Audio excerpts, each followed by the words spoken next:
across the UK, on DAB+, on YouTube, on your mobile, and on your side. This is Talk.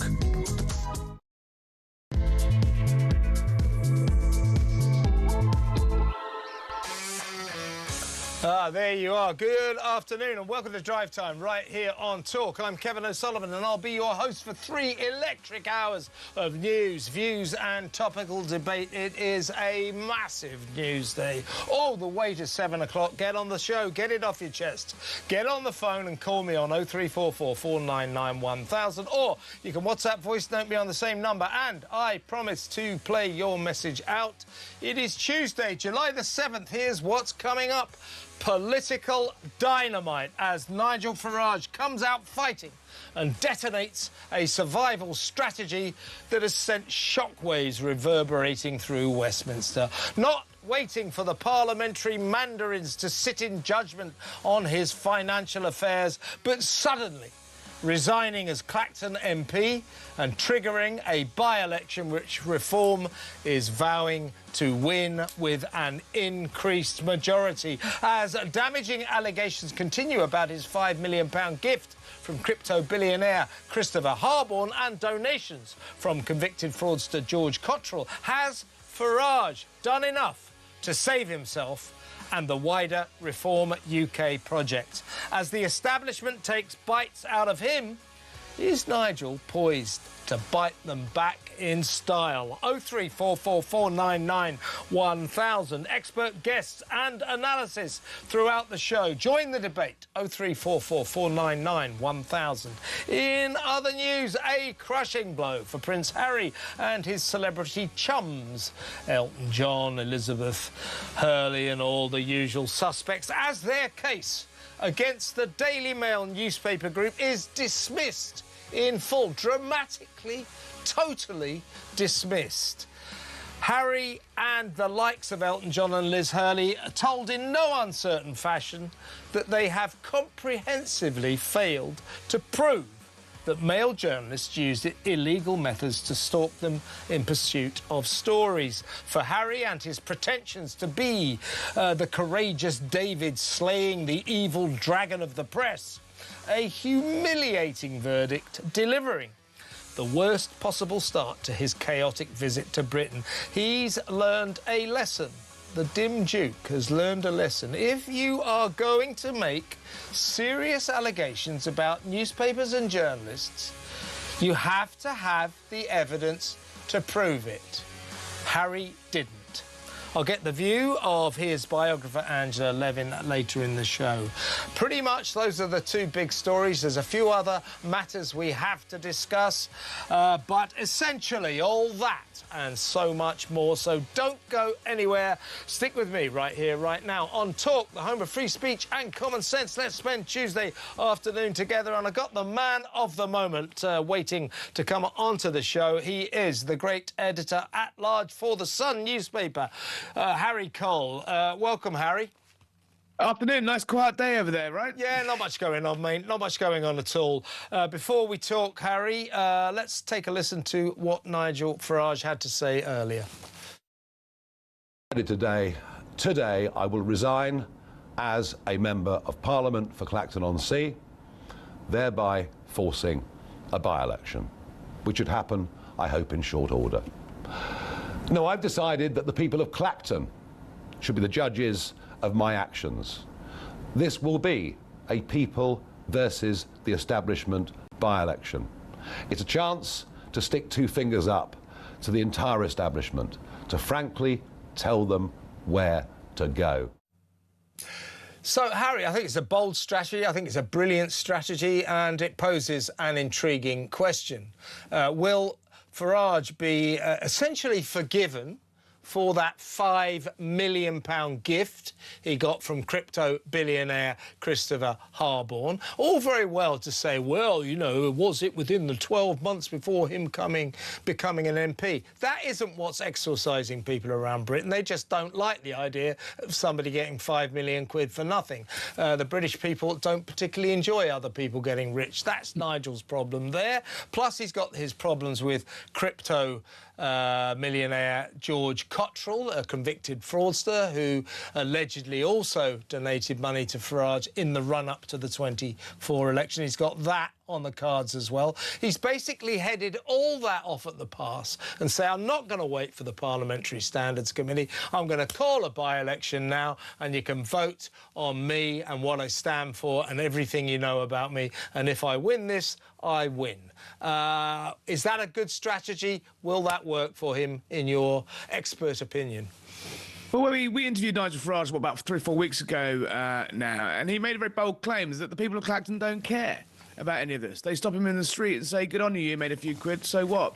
And they see it as an establishment stitch-up, trying to, you know, stop reform in any way they can. There was a really interesting point in that Farage was making in his statement earlier, where he talks about they tried to stop us, you know, at the ballot box. That didn't work. They tried to then cancel the elections in vast swathes of the country, the local elections. They went to the High Court and had that turned over. And now they're trying to use foul means to come after him. And that's what it's going to come down to, is whether people really believe this is genuinely legitimate scrutiny of a man who is going to possibly be the next Prime Minister, or whether it is a desperate, you know, establishment closing ranks and using any tool they can in their armoury to try and bash him round the head. I suspect it's probably somewhere in between all of those things. It looks like that Farage, you know, from crunching the numbers, looking at what he got last time, looking at levels of support that Reform are on now, he will probably walk this by-election in Clacton. Interesting to see that Andy Burnham has come out and sitting on the fence so far. So the Liberals, so the Tories. They're not saying whether they're going to even field a candidate against him. They're saying, oh, this is a gimmick. Bit rich for the Labour Party to be talking about gimmicky by-elections. And they've just forced one on Andy Burnham's one on the country, and they're going to force a mayoral by-election in Greater Manchester to replace Andy Burnham. So they're not on massively strong ground there when they're talking about gimmicks and by-elections at all. I suspect they'll probably try and duck it in any way they can. But what I would say is that's a pretty bad look for a Prime Minister who's incoming now. Andy Burnham's made his whole shtick about being the guy that can beat Reform, being the being the sort of test case of how Labour could win the next election by taking on the fight to Reform and being able to do it. If when he comes in, crosses the threshold of power, and his first act is to dodge a by-election against Reform, having not been elected himself, having been stitched up in a backroom deal in an establishment versus the people by-election, if the establishment won't even put up a candidate, it does kind of start to look like Nigel Farage might have a point there. But the other thing to consider, Kev, is he did it last summer as well with lots of those daily press conferences, and he used those quiet days of August to really set the Reform agenda, and that's when we really saw Reform surge in the polls against Keir Starmer last summer. One thing is clear, is we're going to be talking about Nigel Farage all summer long now, and you know what? Part of me thinks that's probably most of the calculation here. Yeah, absolutely. I think he really has seized the initiative. I'm not taking any sides here, but I think politically what he's done today is quite brilliant. It may be just about his only option, but it is nevertheless striking, brilliant, and will hold the public's attention for the next few weeks. They think this by-election will happen probably within 4 to 5 weeks, as you say. It'll almost certainly... Clacton this time of year is delightful. This is, I think, their third by-election or third major election they've had where they've been in the centre of all attention. Yeah. There was a Douglas Carswell by-election. There was the Nigel Farage election last year. There's this election. I know a decent spoons on the waterfront. If you fancy joining me down there, Kev. Definitely. Other pubs are available, obviously. I know the area well. My parents used to live in Frinton, so I know. Very nice. I know it. You were in the posh bit then. Of course, Harry. Of course. But let's go back to Farage. In terms of these financial alleged donations, these free gifts, the help from posh George Cottrell, convicted fraudster, All of it is not a good look. You know, fiscal jealousy is quite a powerful force in the psyche of the Brits. They don't particularly like people getting free gifts, 5 million quid. So it wasn't a good look. What I think he's saying now is, look, it is what it is. I haven't broken any laws, and you're going to have to take that on board with me. You can either back me or sack me, as it were. Yeah. And in that challenge, he's going to win Clacton, and therefore, I guess, might go a long way towards winning the debate in all. I heard that guy, Michael Crick, earlier on Sky News saying, yeah, this sums up the criticism he's getting. He said, well, you know, he's saying that he's saying he's done nothing wrong. Nigel Farage has done nothing wrong, but look at the way in which he's got this money. Look at the way. He's getting really worked up. Well, yeah, Michael, but there's nothing illegal about Christopher Harborne giving Nigel Farage a gift. There's something that the Brits don't like about the manner in the way he's received this money. Well, that's going to be the test case of it. But the rules are clearly a grey area. It is unusual. I mean, Nigel Farage has struggled to come up with a coherent line on this one. He's changed his story a few times. Well, not necessarily changed his story, but he's changed his justifications of it a few times. He said to me it was a reward for Brexit. He said it's for security. He made the case today that, you know, he needs this money for security because he's been abandoned by the state, which, frankly, whatever you think of all of this, as an aside, is a disgrace. That, you know, probably the most prominent politician in Britain is left to swing in the wind, essentially, by the state, you know, despite the fact that he has people trying to attack his home. He has people, you know, trying to, you know, jihadis threatening to cut his head off day in, day out. And he, as he talks about quite movingly this morning, you know, he kept secret a lot of the stuff because he doesn't want to encourage the mobs who write off his cars and you know, block him in pubs and throw things at him and smack him around the head in public. You know, there is a debate to be had that, you know, our most prominent, do we have to wait for something terrible again to happen to an MP before we have a proper debate about security? Over here in the United States, your lowly dog catcher has a security guard. The congressman, you know, junior congressman from who are about the closest equivalent you get to an MP, you know, if they are deemed a threat, do get protection from Congress. You know, the Secret Service is a rapidly expanding branch of the government here, in the fact that lots and lots of politicians need security. Do we have to wait for something horrific to happen before we all wring our hands and say, oh God, how terrible was it that we didn't give him some bodyguards? So he is paying for that stuff. Need to ask, don't we, Harry? That question does need to be asked. Yeah, we need to ask why it is that backbencher Angela Rayner still has full security and a government BMW chauffeur-driven car, whereas party leader Reform UK had most of his security taken away by the parliamentary authorities. Yeah, so there is that side debate. But you're right, Kev, on the money front, people do look at it a bit suspiciously. But then on the other hand as well, look, I can think of countless Tory MPs who have been bankrolled by rich relatives or rich friends who have supported them through their sort of, you know, you need to be kind of rich to do it, you know, to do it in many cases. People as Nigel Farage said, he's given up a lucrative career to do this for a cause. I just think perhaps maybe, you know, as the rules are, you know, not necessarily clear, it does say if there is any doubt, declare it. I wonder whether he should have just done that in the first place, possibly. We're about to find out whether, as he says, the people of Clacton really do give a flying... I don't think they do. Slightly more sensitively, whether they do or not. We're about to find out. Yeah, I don't think the people of Clacton care. I don't think Reform UK and Nigel Farage supporters care. The question he has to work out is what do the rest of the country feel, because he has to carry more than his fan base with him. Here he is. This emerged last night. This is Farage going through an airport, having a very touchy encounter with a Sky News reporter. Watch this. Is it a mistake not to declare the gifts from George Cottrell, sir? You tell your bosses you harass my family anymore, and I'll take you with serious consequences. That's what your organisation has done this morning. Go away. Mistake not to declare the gifts, sir. Did you not hear me? You have broken all the rules, Leveson and everything else. Cut. I love to hear politicians talking about Leveson. Always thrills me that. That notwithstanding, He needs to do better than that, Farage. That was amateur hour. That's the last thing a politician should do when challenged by a TV crew. They love that stuff. It makes for good copy. I mean, he's clearly angry, but, you know, that is the kind of performance that is not going to bode him well. Yeah, I think it's always the you know, the way you used to see it with Jeremy Corbyn. Sometimes he'd have this sort of image of like Magic Grandpa who was all nice and, you know, likes his allotment, and, you know, and then he'd see him snap in front of a camera, and you'd suddenly, you know, because the mask slips. David Cameron used to do this as well. You know, he'd always be very, very slick, and when they used to call him, what, David Camera on, didn't they? Well, David Camera off had a bit of a temper on him actually, and when he saw it, you go, "Ooh, hang on, there it is." Look, I mean, look, Farage just got off a plane there. I think he just landed to find out that, you know, Sky News had turned up at his daughter's house. He made a point about this today, saying, "Look, she is a private individual. She is not on the pitch, so to speak." And look, I think he just snapped. Look, it's clear that he is getting to him. It's been a rough old few weeks. I think he probably could have come out.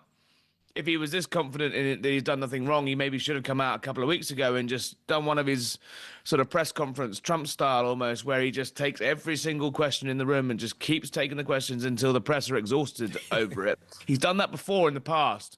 So, I mean, he probably could have done that. I think this hasn't been handled brilliantly. I think there could have been a lot more clarity, and, you know, if this was the case, if this was his position, or, you know, then why did he not said this immediately already? Why has he been slightly seen to be ducking it all? I suspect he probably is exhausted after, you know, a long local election campaign, and let's not forget, reformed it incredibly well in all parts of the country. That does take it out of you. But if this is a guy standing to be Prime Minister, I said this to Nigel, I said it to him in an interview, and I said it to him after the interview, is like, you know, you've got to realise that this is what your life is going to be like now. You know, if you are the front runner to be the Prime Minister of Great Britain and Northern Ireland, they are going to throw a bucket of, you know what, at you, day in, day out. And it's how you handle it that makes this. You know, we are. You can understand his frustrations when you see Andy Burnham flutter his eyelashes and walks into number 10. Yet again, another Labour leader that's, you know, walking in without a plan, not necessarily being, but it was hugely challenged in the same way that Farage has been by the mainstream media. You can understand his frustrations, but you've got to understand that this is not going to be a level playing field. This is not going to be a fair fight. This is going to be an establishment that closed ranks, whether that be the BBC, the Guardian, the civil service, the blob, the teaching unions, the public sector unions, the third sector, the charity sector. They are going to be working hand in glove for every single day till the next election with one sole purpose, and that is to stop Nigel Farage becoming the Prime Minister. So if it's time to go gloves off, it's time to go gloves off. Yeah, and he's certainly taken the gloves off. Extraordinary development today. Now, before you go, Harry, I have to get your thoughts on the other big story of the day. The other Harry. Yeah, the less famous Harry, Prince Harry. But his phone hacking case against the Daily Mail, which encompassed the likes of Elton John and Elizabeth Hurley and Hugh Grant, all of the old faces. Doreen Lawrence, a whole slew of celebrities. Their case that the Daily Mail and its journalists used illegal methods to hack their phones, stalk them, to gain information on them in pursuit of stories. This case today was sensationally dismissed in full. The judge, Mr. Justice Nicklin, making no bones about the fact that this case should never have been brought, and that every article cited by Harry and his celebrity chums was lawfully obtained. So all the information that Harry said was illegally gained was gained legally by the Daily Mail group. This is a crushing blow to Harry and these celebrities who think that because they hate newspapers so much, they don't have to prove anything they say about them because automatically newspapers are surely guilty. Well, today, Harry and his mates found out you want to make damaging allegations about newspaper groups and their journalists, you have to have the evidence, and they did not have the evidence. Epic fail, I think they say in social media circles, Harry. Yeah, I think this needs to be the end of this sorry little saga of this cottage industry, sort of by ambulance-chasing lawyers who've got extremely rich off the back of this one. They haven't got the evidence. They were humiliated in court. Some of those days in court for this case were embarrassing, when Harry was accusing a journalist who he claimed he'd never even met or had never even spent long, and brushed past at a social event, and when he was was exposed as sending a kind of creepy, flirty little messages, text messages about cuddles and getting under blankets and snuggling up and watching movies together. I mean, I can't work out whether it's whether it is being willfully manipulated here, whether it's an arrogance or a hubris, a stupidity, and there's a lot of lawyers. It's all of those things. All of those things. There's a lot of lawyers who should have known better than to bring this case. And you mentioned Doreen Lawrence. She's not a rich woman. She is not a celebrity as such. Yes, she's a Labour peer now, but at the end of the day, she is a grieving mother whose son was murdered in horrific circumstances, and I really think these people should be ashamed of themselves for taking people like that along on a ride and giving them some sort of hope that they might somehow get some vindication. These people are disgusting, and frankly, it alarms me when you see Andy Burnham cozying up to the likes of Steve Coogan and Hugh Grant. Why are they campaigning? Why are they campaigning for Andy Burnham? What deal has been done behind the scenes there? We deserve to know, because look at the green paper the government have just published recently about media regulation. These people will never stop. So today should be a line in the sand. They have been comprehensively defeated and humiliated, and they need to just go away. And Hugh Grant and Steve Coogan need to understand that being opposed to the freedom of the press is not a good look. It really isn't. Harry... we're sorry you got caught with the hookers. We're really, really sorry. Yes, sorry about that, Hugh. I was in LA when that happened. An extraordinary night, Harry, fantastic stuff. Thanks for coming on, mate. Always a pleasure. The brilliant Harry Cole there, editor-at-large for The Sun newspaper. And talking about brilliant, guess who's going to join us next on the Nigel Farage story? Someone who's very close to him, knows him better than most people. It is our very own Alex Phillips, my former TV wife, as it were. We'll get her thoughts on the political earthquake that has been triggered by Nigel Farage calling a by-election in Clacton and telling the people of Clacton, take it or leave it, I am what I am, you know about my money, are you going to vote for me or are you not going to vote for me? I think we know what they're going to do. We'll talk to Alex next. Stay tuned.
Good morning to you. This is Tour the Home of Common Sense with me, Julia Hartley-Brewer. Just breaking news in the last couple of moments. Extraordinary news.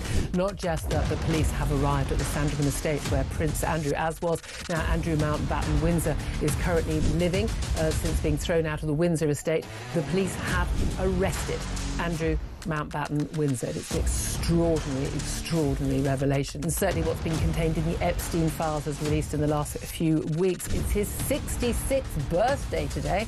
What a birthday present that is.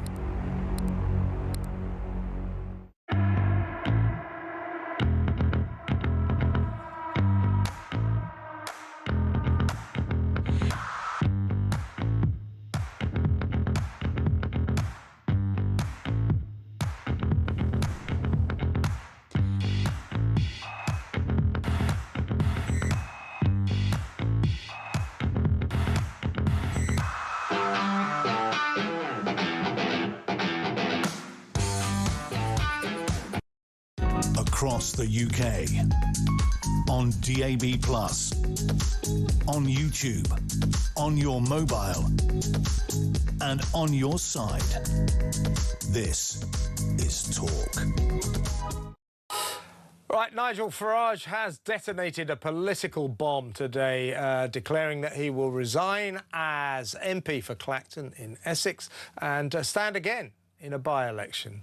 This is, of course, over his increasing problems in terms of coverage of his financial affairs. He seized the nettle, he seized the initiative. Will it work out for him? Let's talk to someone who knows him better than most people. She's very close to Nigel. She is my old colleague, well, still my colleague, talk presenter, the brilliant one and only Alex Phillips. Hello, Alex. Hey, Kev. Quite a day. Your thoughts on what Mr. Farage has done? Yeah, I think it was actually quite a genius move. So let's look at the lie of the land, where we were. The Times were trying to dig up lots of things about, money he may have received from George Cockrell when he wasn't an MP, money for security, money to run a social media team.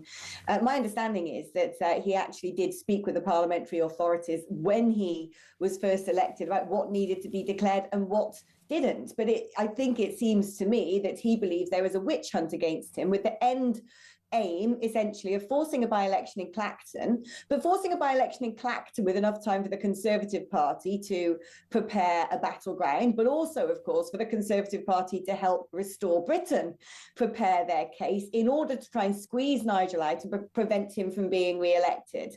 And what he's essentially said is, I'm framing this argument as me versus the establishment, you the people on my side, against the blob, against the legacy parties, against the legacy media, against everybody who is trying to foil my attempt to become the next Prime Minister.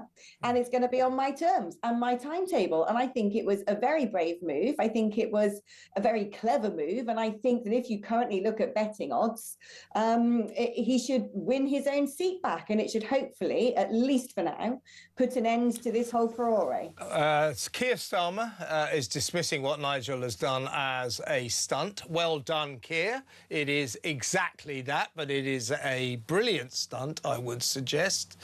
Politics is about stunts quite often, so thank you very much for your classically dull intervention, current Prime Minister.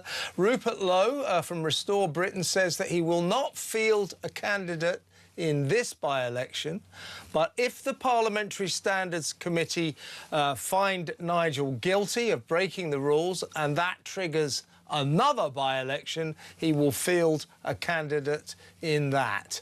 What do you think about all of that? Well, he hasn't got time to field a candidate, which is why Nigel's gone early and called it early for that exact reason. He doesn't really have time to properly prepare a campaign because he's a man with a social media account and the heavy backing of the Conservative Party. So I think it's probably the right decision. I think it would look pretty bad, especially as Nigel has framed it as, us the people versus the establishment, if Rupert Lowe tried to foil that. What I don't know, because I'm not an expert on the parliamentary rules, is whether now, if Nigel has resigned and then he goes to stand again in his by-election and wins, whether that sort of resets the clock with all of these investigations. I don't know strategically what happens there. But I think he's actually played a blinder, because if you look at the way the establishment has treated populist parties, not just in the UK, but across Europe, we had the announcement today, actually, that Marine Le Pen in France is going to be allowed to have a run at the presidential campaign there next year. That was a surprise decision, that. I was surprised at that. Right. Again, yeah, lawfare. They used it against Donald Trump. They used it against Marine Le Pen. They're trying to do it here as well. There's this whole playbook: question the man's mentality, question his medical history and his health, try and create splits within the party, look for anything that could be deemed an irregularity or a breaking of a rule to try and use lawfare. It's straight from the playbook of what we saw against Donald Trump, what we've seen against parties like Rassemblement in France.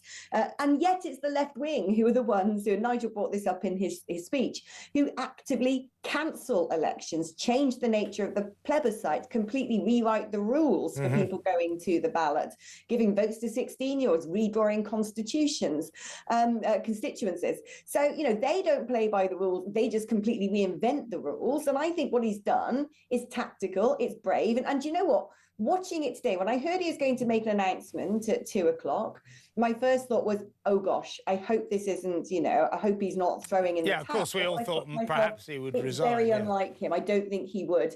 But what I saw today was a resurfacing of the old Nigel Farage. Yeah, I agree with you. Can I ask you this, Alex, in your experienced view? Is he right, Nigel Farage, when he says that he is now the victim of a concerted establishment stitch-up, that the challenge that he poses to the status quo, to the two-party system, is so grave that the establishment is fighting back and they're trying to destroy him? Do you think he's right? Do you think that he is the victim of that kind of concerted campaign?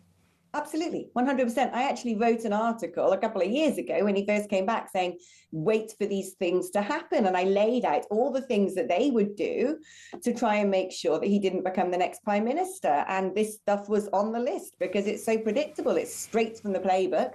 As I have said, as we've seen with Donald Trump in America, against Marine Le Pen in France, against Georgescu in Romania, against the PVV in the Netherlands, this is what they do. Like I said, they accuse someone of having ill health. They accuse somebody of having, don't forget, of course, foreigners interfering in elections, when the Labour Party are riddled with really dark connections to China.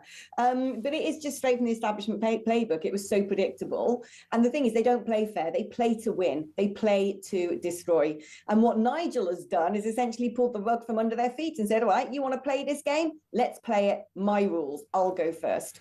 And I just think it was incredibly brave. I think it was very, very clever. And I have no doubt he will now win that seat in Clacton. But it will not stop them. It will not stop the establishment doing everything they can to try and stop him. We'll just have to wait and see what their next move's going to be. Absolutely. This one will be checkmate Farage. Important, I'm not taking any sides on this, but he's been looking a little kowtowed in the last couple of weeks, edgy, tetchy, angry.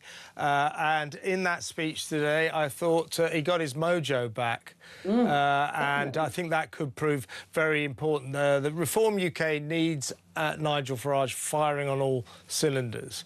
And it looks as if he is again now. This could turn the juggernaut around, couldn't it?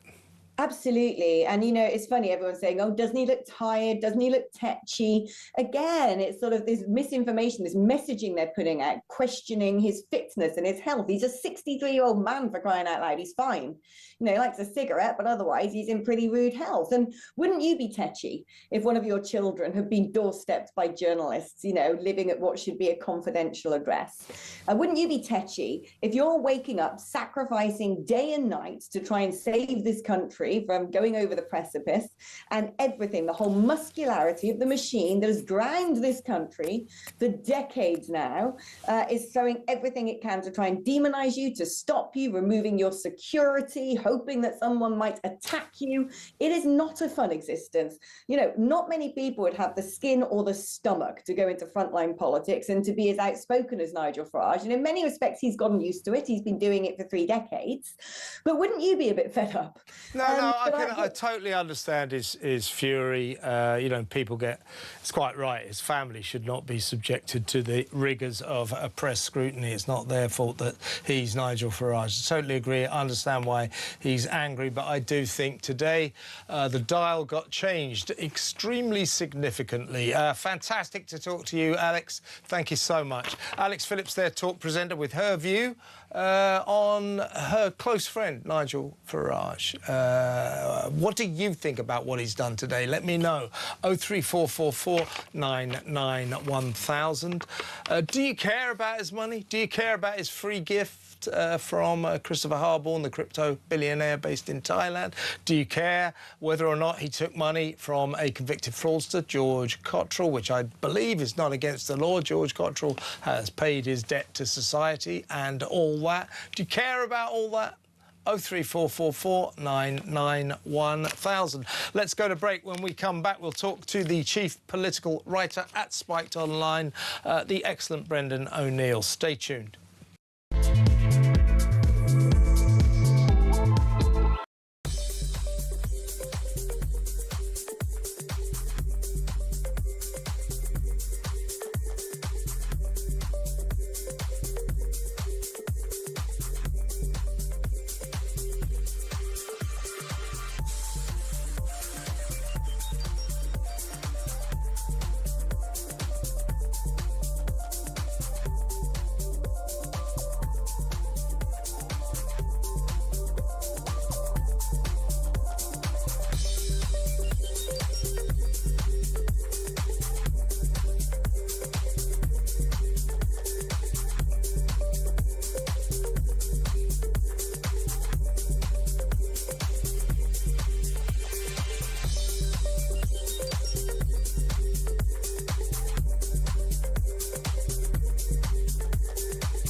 Across the UK, on DAB+, on YouTube, on your mobile, and on your side.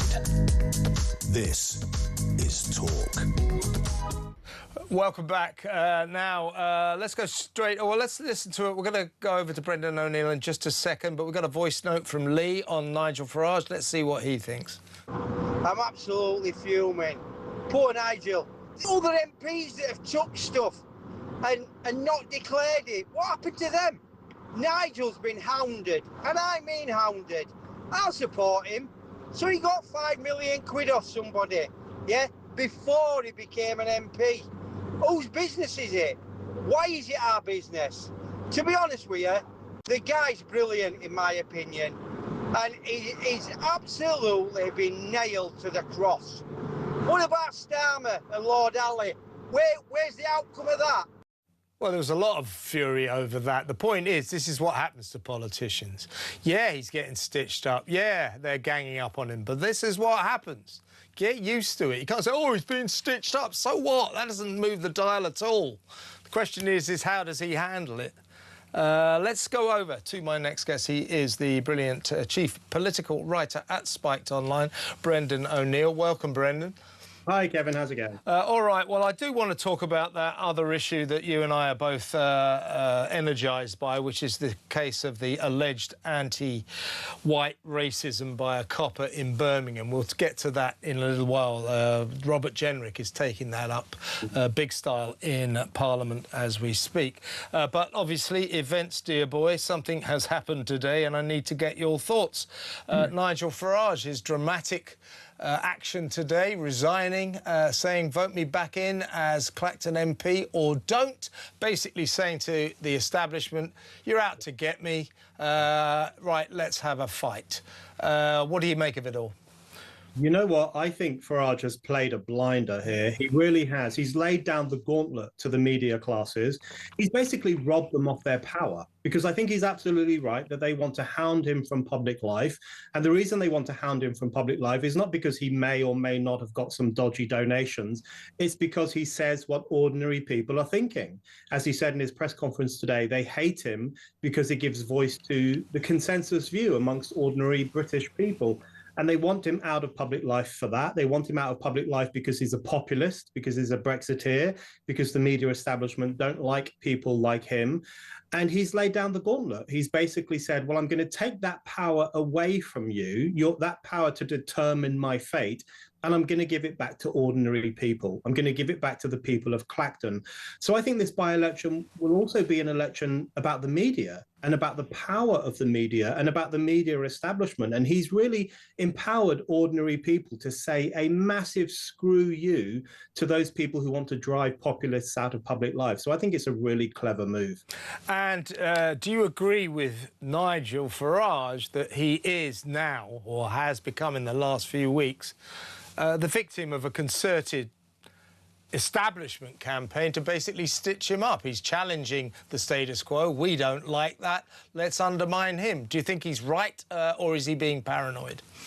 No, I think he's right. You know, these things can always cross the line into paranoia, can't they? You can start to become a bit too victim-minded, and that's always a risk for people who really are under attack. But he is under attack, and he has been for a very long time. And I think he laid it out pretty well in his press conference. He said that he's been physically attacked with milkshakes and people hitting him on the head with placards. He's also had serious death threats. And he's been verbally attacked by the media for years and years and years. They blow everything out of proportion when it comes to Nigel Farage. They treat him as the sleaziest politician in Britain, up to his neck in corruption, someone who has no right to be in public life. You know, we weren't born yesterday. We know what this is all about. We know they hate him because of what he thinks, not because of what's in his bank. That's the truth of it. And, you know, two things can be true at the same time. Yes, it might be true that these donations were a bit dodgy. Let's see what the Standards Commissioner comes up with. But it's also true that the reason the media are interested in these donations is not because they give a damn about probity in public life. It's because they want to drive Nigel Farage out of public life. That's what this is about. And let's not forget, as he strenuously pointed out in his address to the nation, that although there is this possibility that him accepting £5 million free gift from crypto billionaire Christopher Harborne and potentially taking donations from posh George Cottrell, his close aide, convicted fraudster, although there's this possibility that if those donations happened in the 12 months before he became an MP, that breaks parliamentary rules, and he might get in trouble in Parliament for that, as he's stressfully pointing out. You know, he hasn't broken any laws. It's not against the law, but it's been depicted. You know, the papers at the weekend, oh, he's taken this money from convicted fraudster George Cottrell. Well, yes, he's a convicted fraudster, but he's paid his debt to society. There's nothing wrong with taking money from someone like George Cottrell. The only possible problems that Farage may encounter is that he didn't declare these donations in the year leading up to his election as an MP, which is pretty fringe. You know, he has broken no laws. Absolutely right. And I think it's really important to point, you know, these are the kind of people who are supposed to believe in rehabilitation, in second chances for people who've broken the law. You know, George Cottrell was served a short prison sentence almost 10 years ago in 2017. You know, so what? He's paid his debt to society. He's now back in public life doing his thing, as is his right. And it is also Nigel Farage's right to accept gifts from him as well. You know, you're right. This is not a criminal matter, and it's also, in my view, not the end of the world. Personally, I think Nigel Farage and all of Reform UK need to keep their noses very, very clean for precisely this reason, because we know that the media is out to get them. We know the media would love nothing more than to go back to politics as usual, to get rid of this populist threat, to neuter the gammon threat, ordinary people voting for these kind of populist parties. That's what they want to do. And they will use any weapon in their armory to do it. And right now they're using the weapon of scandal, the weapon of scandal mongering. So Reform UK have a really important responsibility to keep squeaky clean because of the media vindictiveness. But having said that, they've done nothing particularly wrong as far as I can tell. And more importantly, even if they have broken the rules to a certain extent, and we will find out the truth of that, that has to be separated from the fact that this is a brazen political crusade by the media to try to push this man out of politics. That's what this is about. Everyone with a brain knows that, whether you're pro-Farage or anti-Farage, you know what's going on here. We weren't born yesterday. And what Farage did today, I think, was a very clever, if slightly risky move. He robbed them of that unearned power and privilege they have to determine the future of politicians. And he said, you know what? The only people in this country who have the right to determine the future of politicians are the voters. And that's what he said. And I think that's an important message. Yeah, he certainly sees the initiative in an extremely dramatic and, frankly, impressive way, I've got to say. Before you go, Brendan, I did want to get you on about this incident in Birmingham, which I think is very important. It concerns a video which dates back to June the 21st. We carried this story yesterday. I've been carrying it all the way along. Basically, we've seen this video went viral. Millions of people have seen it. You've got this kind of altercation going on in the small hours on the streets of Birmingham. Everyone's had a few drinks. There's a white guy, exchanging words with a group of black guys. Suddenly a black guy turns up into the frame, just bundles him to the ground, and he's basically getting beaten up. Suddenly coppers appear, female copper in particular, races across the pavement, grabs hold of the white guy, slams him against the shop shutter, starts swearing at him, takes him to the car. They smash his head on the police car as he goes in. Meanwhile, the black guy who attacked him and the other black guys just shuffle off, just walk off into the night with the coppers seemingly barely even looking at them. Yeah. Now, this looks like a serious case of anti-white racism on the part of the police. The Birmingham police initially said, we're aware of a video circulating and we'd ask you not to share it because the white guy has now been charged with assaulting a police officer. So we mustn't discuss that element of the case. So they then said, so stop sharing this. In a clear attempt to shut all the debate down. People going crazy online. Then, hours later, they post another Twitter post saying, oh, well, on reflection, we've looked at the video and we are now looking for the black guy and the black guys with a view to investigating them for potential assault. So, in other words, when they said, we're very happy with this arrest, we've got no problems at all, they then said, well, actually, we're not. We've got to find these black guys. So the question is, as Robert Jenrick keeps asking in Parliament, in the Commons, what on earth was going on here? Why did a copper, or did a bunch of coppers, see a clear altercation between a group of black guys and one white guy, the white guy getting beaten up, and they rush in, this woman rushes in, doesn't say anything to the black guys, doesn't talk to them, just arrests the white guy. This does look like anti-white racism on the part of the police, whatever they say. Absolutely. It's a clear-cut case as far as I'm concerned. Anyone who's still denying the existence of two-tier policing really needs to give their head a wobble after this event in Birmingham. Because as you've just very well described it, it was a case where it looks like the white lad was being assaulted by two black lads, and yet it's the white lad who is shoved up against the metal shutters, who is pretty roughly arrested, shoved into a car, and the black fellas just walk off into the night. I mean, extraordinary act of discrimination. Just imagine, Kevin, if it was the other way around, if it had been, a black lad getting beaten up and then was further harassed by cops. This would be all over left-wing Twitter. They'd be going nuts. They'd have marches. They'd have protests. But because it's a white lad, they don't give a damn. It's undeniable now that we have two-tier policing. And after the Henry Novak atrocity, which everyone will remember, a white boy cuffed while he was dying because the police believed the lie that he had been racist. This is commonplace now. And it seems to me that the police have become the armed wing of wokeness. They have become the enforcers of that kind of elite anti-whiteness that is so widespread in bourgeois society. That's what the police now do on our streets. It's discriminatory, it's horrible, and the people are not going to put up with it. The police need our consent in order to police, and they risk losing that consent. They absolutely do. Brilliant piece by you on Spiked Online. Highly recommend it, everybody. Brendan, thank you so much for coming in. Always a pleasure.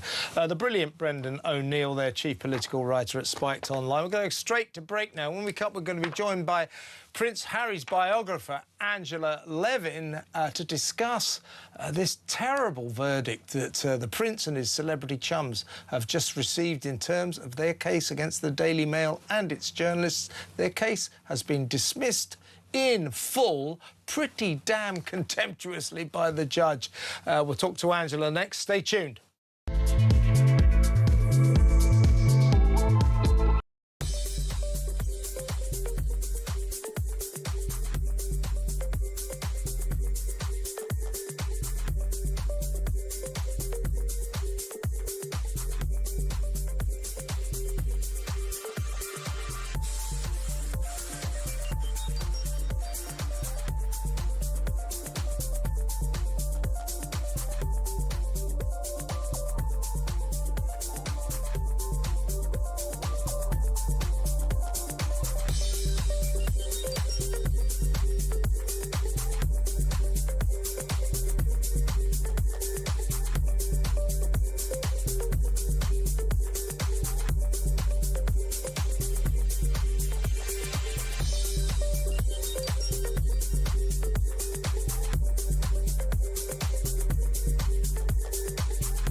Good morning to you. This is Talk Home Common Sense with me, Julia Hartley-Brewer. Just breaking news in the last couple of moments. Extraordinary news. Not just that the police have arrived at the Sandringham estate where Prince Andrew, as was now Andrew Mountbatten Windsor, is currently living since being thrown out of the Windsor estate. The police have arrested Andrew Mountbatten Windsor. It's an extraordinary revelation. And certainly what's been contained in the Epstein files was released in the last few weeks. It's his 66th birthday today. What a birthday present that is.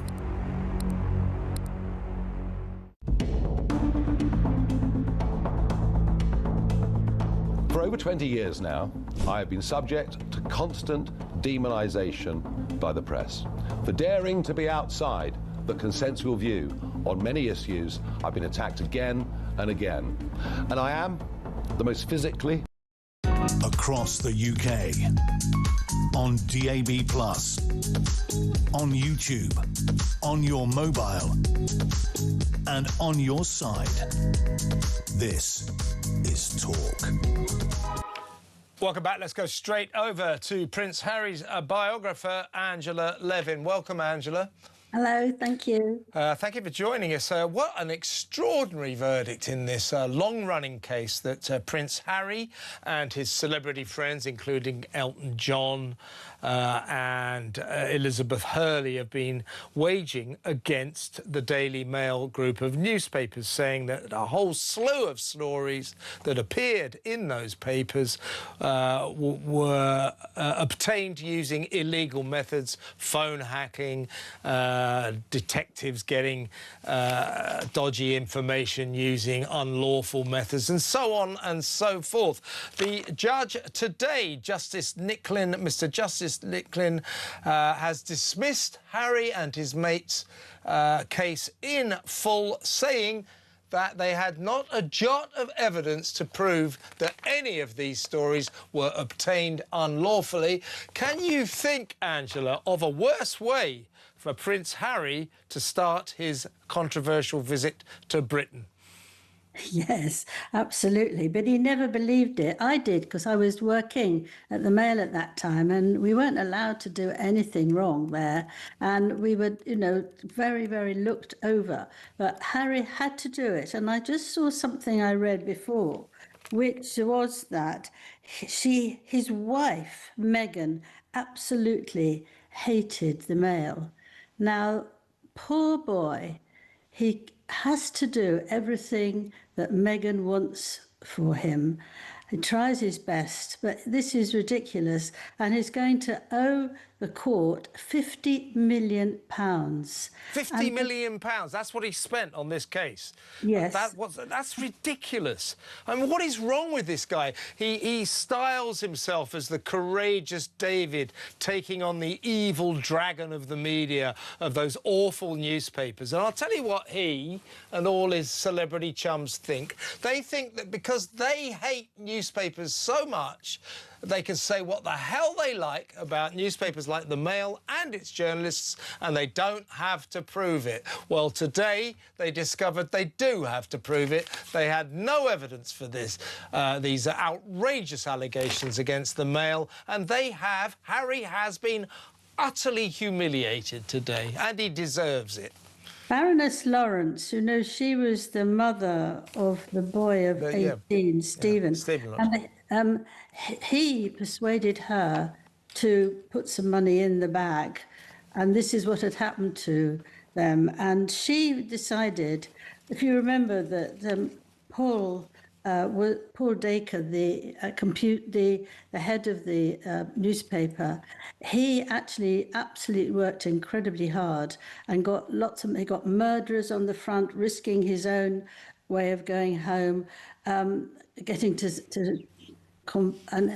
it was just very, very difficult for him to do anything for this boy and his mother, and he did help. He'd helped a lot, and she wasn't grateful at all. She wasn't grateful to me, and I spent a lot of time talking to her and asking her questions and trying to make things, Well, she got lured into it, and I think she now realises she's made a big mistake, as did Sir Elton John, as did Elizabeth Hurley. What do you think this is going to mean for his visit? I mean, he arrived yesterday.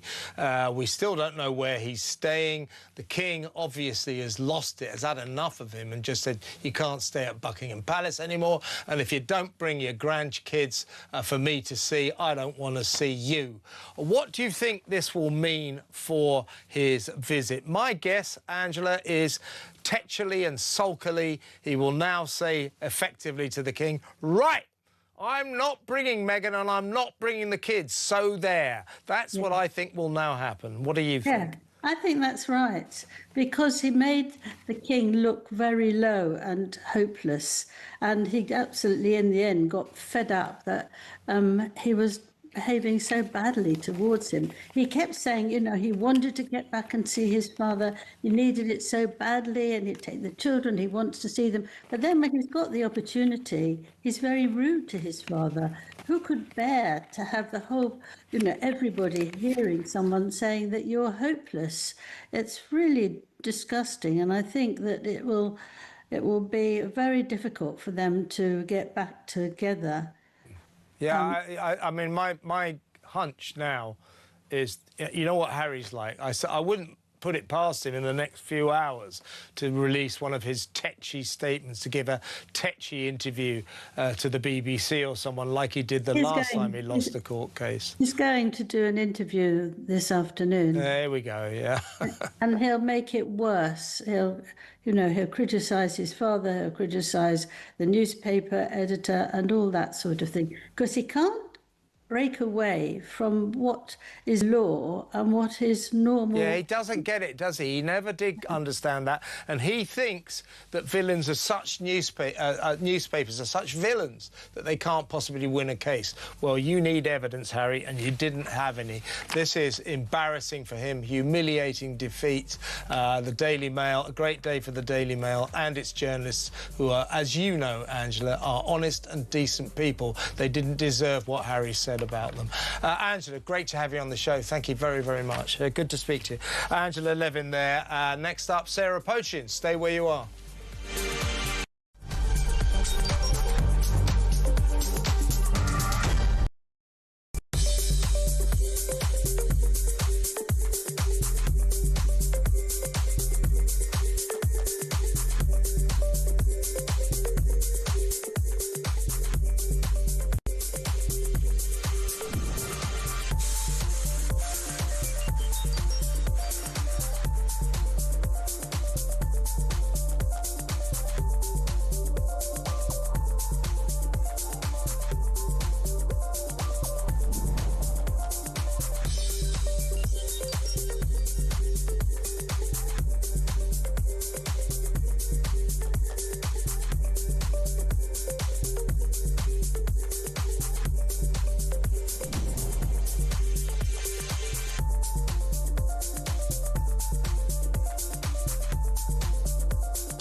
Across the UK, on DAB+, on YouTube, on your mobile, and on your side. This is Talk.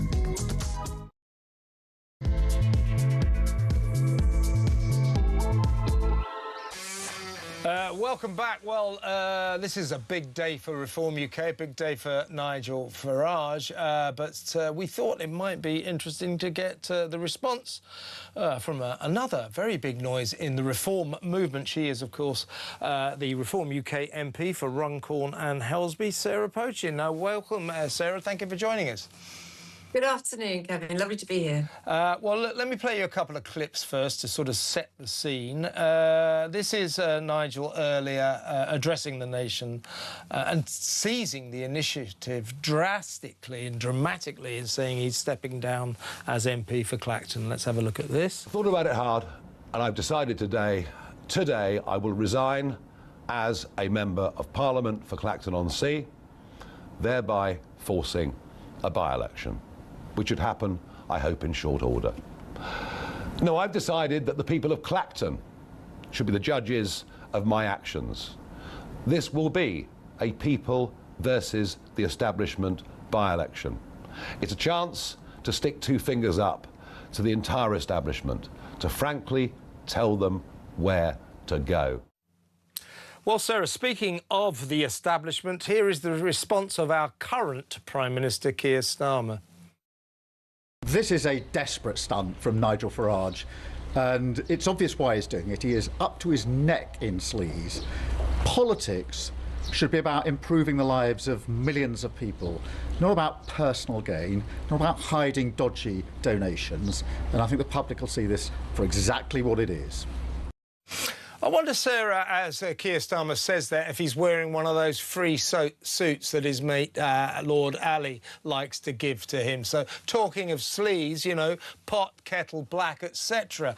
But seriously, your thoughts on what Nigel Farage has done today? My thoughts, for what it's worth, is I think it has reinvigorated reform and reinvigorated the reform project. Your thoughts? As we heard Nigel quite clearly say there, this by-election is about the people versus the establishment. Reform, Nigel, all of us Reform MPs face a relentless onslaught on a daily basis from the media and from the establishment. We've all seen what goes on now inside the chamber. No one answers our questions. The Prime Minister won't answer our questions. Other secretaries of state will not answer questions for reform, questions that represent what the British people want answers on. Now, look, Nigel has said that he will go to the people of Clacton, let them decide on all of this nonsense, all of these old stories that the media drag up. And let's face it, you know, the media now are sinking to the lowest levels of almost intimidation. Sky News went to the home of Nigel's daughter.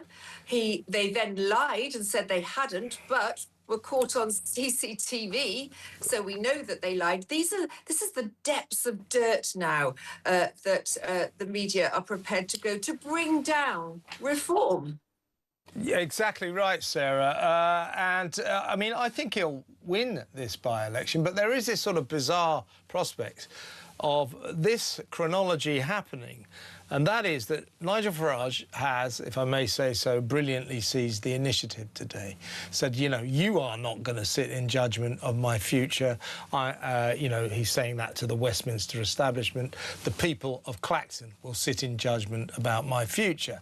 But that does mean that there could be a by-election in Clacton in about 4 weeks.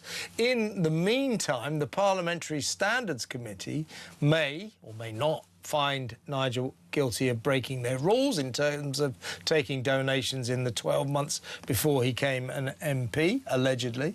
If they find that he's broken the rules and they ban him for, what is it, more than 2 weeks from Parliament, then there'll have to be another by-election. And what do you think about that strange prospect?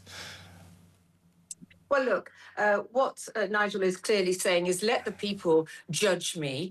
How about, you know, only yesterday in the chamber when the Labour Party were desperate to stop donations to any political party from foreign entities, and yet they happily took £4 million from an offshore fund in the Cayman Islands. They want to try and cap the amount of donations, and yet they take millions from the unions. So make up your mind, you know, Labour MPs, which is it? Because, you know, you can't sort of accuse reform of something and yet do exactly the same yourself. Look, the Labour Party are so terrified, as are the Tories, by the way, of what's coming down the line with Nigel as the next Prime Minister, that they are trying to stop democracy. We've seen them try and stop local elections, haven't we? Reform, we're prepared to take them to the High Court over that, and they backed down just before the ruling because they knew they would lose that ruling. Here, yesterday, they were trying to stop any donations coming into reform. They are trying everything to stop us. And what Nigel is clearly saying here is, look, the establishment is out to get us. The media is out to get us. I'm going to go to the people. In the only way I can, I will call a by-election in my constituency. Let the people decide. Tell us, Sarah, what it's like to be a Reform UK MP, because I don't think there's anyone in the country doubting that Nigel Farage is being subjected to some kind of concerted campaign to undermine him, to stop his challenge and his party's challenge to the two-party establishment system. You were alluding to this just now. You don't get asked to put your questions in the Commons. You're shunned by the Westminster elite. What is it like to be a Reform UK MP? Do you feel in a way that you're kind of revolutionaries there to buck a system that's been in place for centuries, and as such that's a very hard battle?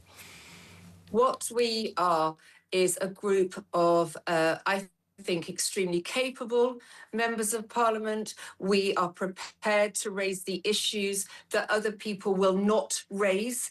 So, for example, yesterday we were talking about the Defence Investment Plan, the poor excuse for one, let's put it that way. And I spoke about why is there nearly a £5 million gap in that funding, which, by the way, is still woefully short of where it should be. But yet the government can find £15 billion for net zero, can find £13 billion for foreign aid, has got a spiralling welfare bill it will not tackle. Reform will tackle these issues. And of course, Reform is the only party that will stop the boats. Yeah, stop the boats. I mean, that is the one, you know, I've been offering Andy Burnham my advice. He doesn't seem to be very interested, but it's this. Hey, Andy, since you're about to become our very undemocratic king, or is it Prime Minister, if you want to win the next election, it's pretty easy. Stop the boats, solve the migrant crisis. But he won't, will he? He won't, because he likes the idea of migrants coming through our porous, non-sovereign borders. That's the thing about Labour. The Tories aren't much better. That's where I think Reform have the support of the public, that you're the only party that is serious about stopping the boats, solving the migrant crisis. Look, you know, we talk about the Boris wave, 4.8 million came in under that. We know that only 20% of those are working, the rest are on benefits. We know that in the short time that this Prime Minister Keir Starmer has been in place, 76,000 boats have landed on our shores. You know, I mean, it is relentless, you know, with 80 illegal asylum seekers every time, you know, one of these boats lands on our shores. Andy Burnham has not come out with any policy, as far as I can tell. He won't give us his energy policy. He won't give us his welfare policy. He will not give us his policy on stopping the boats. What he has said, by the way, yesterday, is that he will reinstate the Chagos deal and find £35 billion to pay for what already is ours. You see, he's going to reinstate the Chagos deal. Oh, that's fantastic news.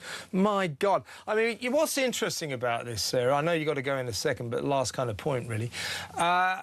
You know, Andy Burnham seems to think he has the right to govern this country on the fact that 25,000 people elected him in Makerfield.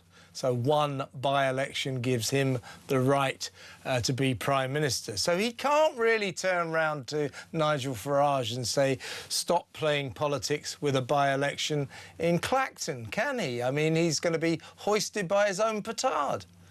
Right, but it's another example of how hypocritical the Labour government is. And look, let's face it, before Andy Burnham was even elected by the people of Makerfield, he'd U-turned 3 times on various policies, like his stance on the EU, his stance on safe spaces for women. It's an absolute disgrace. Andy Burnham's bubble will burst within weeks, and we'll all realise that our taxes are going up, the borders are even more open if that's possible. Nobody is being deported. Do you honestly think, do we think that Andy Burnham is going to deport vile child rapists like Ahmed? No, nothing will change under Andy Burnham. And that is why we need Nigel in to win the next general election and sort this country out.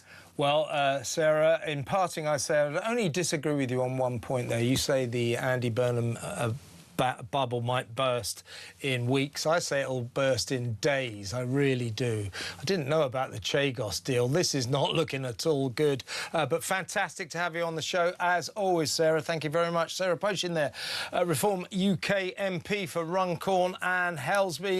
We are going to take some calls now.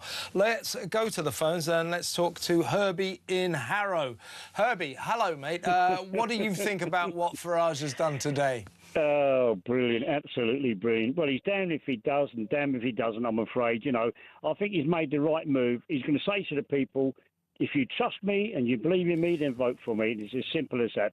You know, he's opened up his heart, he's opened up the book and says, here it is, here I am.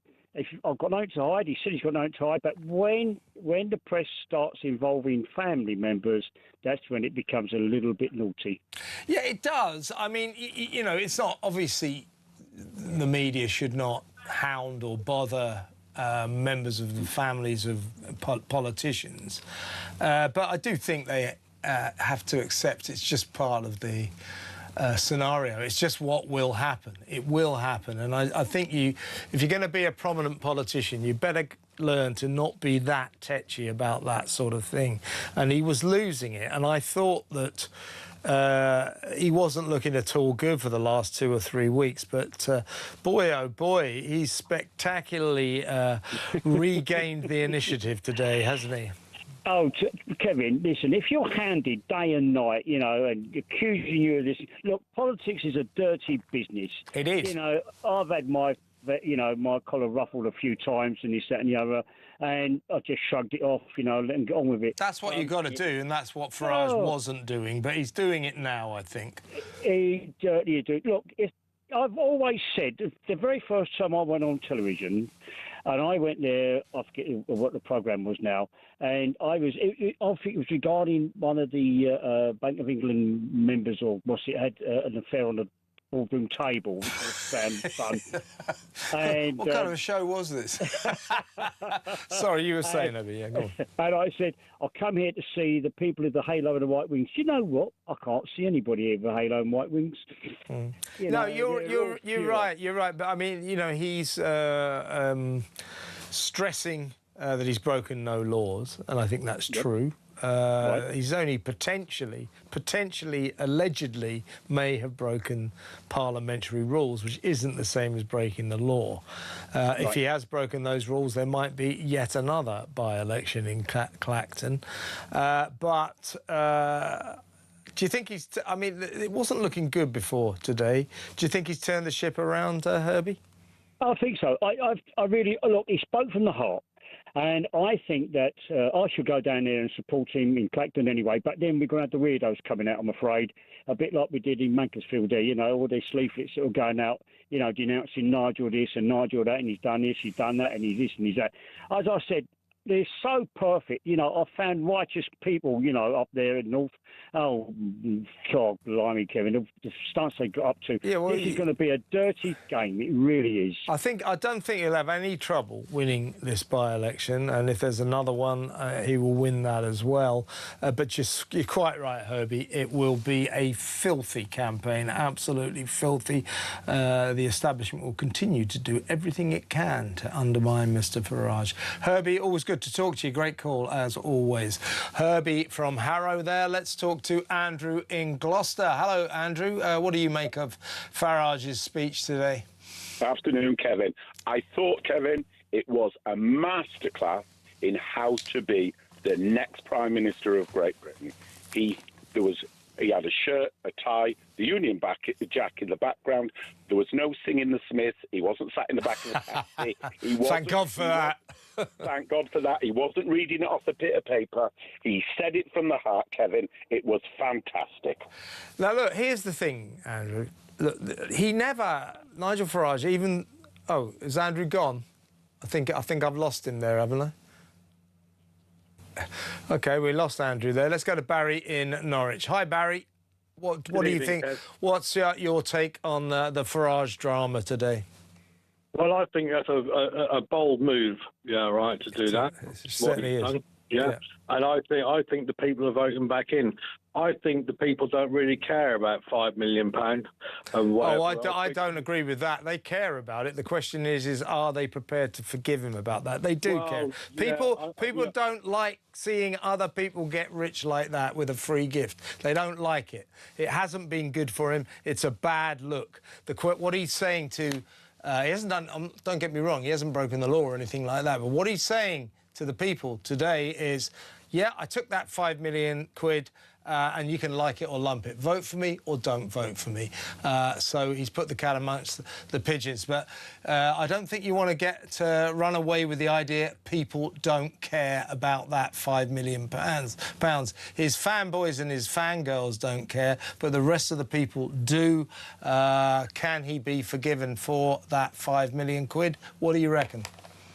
Well, I think he can, and I think the irony of all this is Keir Starmer coming out and saying, like, you know, Farage is caught up in sleaze. Do you know what I mean? Really? That's what I just said that to Sarah Poachy. Now, as Farage was saying that, he's been caught up in sleaze. Do you think Farage was rather Starmer? Do you think he was wearing one of those free suits that his mate Lord Ali gives him?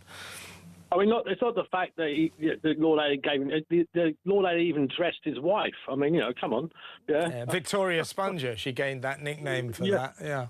Yeah, but I think Farage has made a bold move. I think the people will vote him in again, and I think the two parties, Conservative and Labour, they are finished. Conservatives won't get in again. They had 14 years of their mismanagement. Yep. Yeah, this lot are a one-term government, and I think it's over. And I think Farage will get back in. And I think today, he's shown himself to be a prime minister. I think you're right. I'll tell you, if you'd have asked me yesterday, I would have said to you, I think Reform and Nigel Farage are in a world of trouble. And they were yesterday. They were this morning. But that speech he made, I think, has completely changed the dial. Absolutely astonishing. I think you're absolutely right, Barry. Barry, excellent call. Thank you very much for ringing. Give me a call. Let me know what you think. Look, loads of people. My point is this. I know from my switchboard, all the people, we have a lot of Reform fans, supporters who get in touch with us. Reform supporters, Nigel Farage fans, never did care about the 5 million quid. They didn't care about whether or not he took donations from convicted fraudster George Cottrell. They didn't care. They still don't care. But that isn't the issue, because Farage needs to persuade more than just his current supporters if he is to become the next Prime Minister. Has he done enough to persuade people who were not or are not necessarily Reform Farage fans to vote for Farage and Reform at the next election? What do you think? I'm talking about people who are not Reform supporters but possibly support their policies, might be persuaded to vote for them. Has he done enough, do you think, to turn that juggernaut around and get people to vote for him? 03444 991 1000. Let's go to break now, and when we come back, we'll talk to the former political editor, now political columnist for the Sun newspaper, Westminster veteran Trevor Kavanagh, get his take on the extraordinary high drama today surrounding Nigel Farage. Quite a seismic day, seismic events in Westminster. What he's done, he's challenged the Westminster establishment, he's challenged the British establishment, and it has sent shockwaves reverberating through Westminster. We'll talk to a man who knows Westminster better than almost anyone next. That is Trevor Kavanagh, so stick around.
And verbal.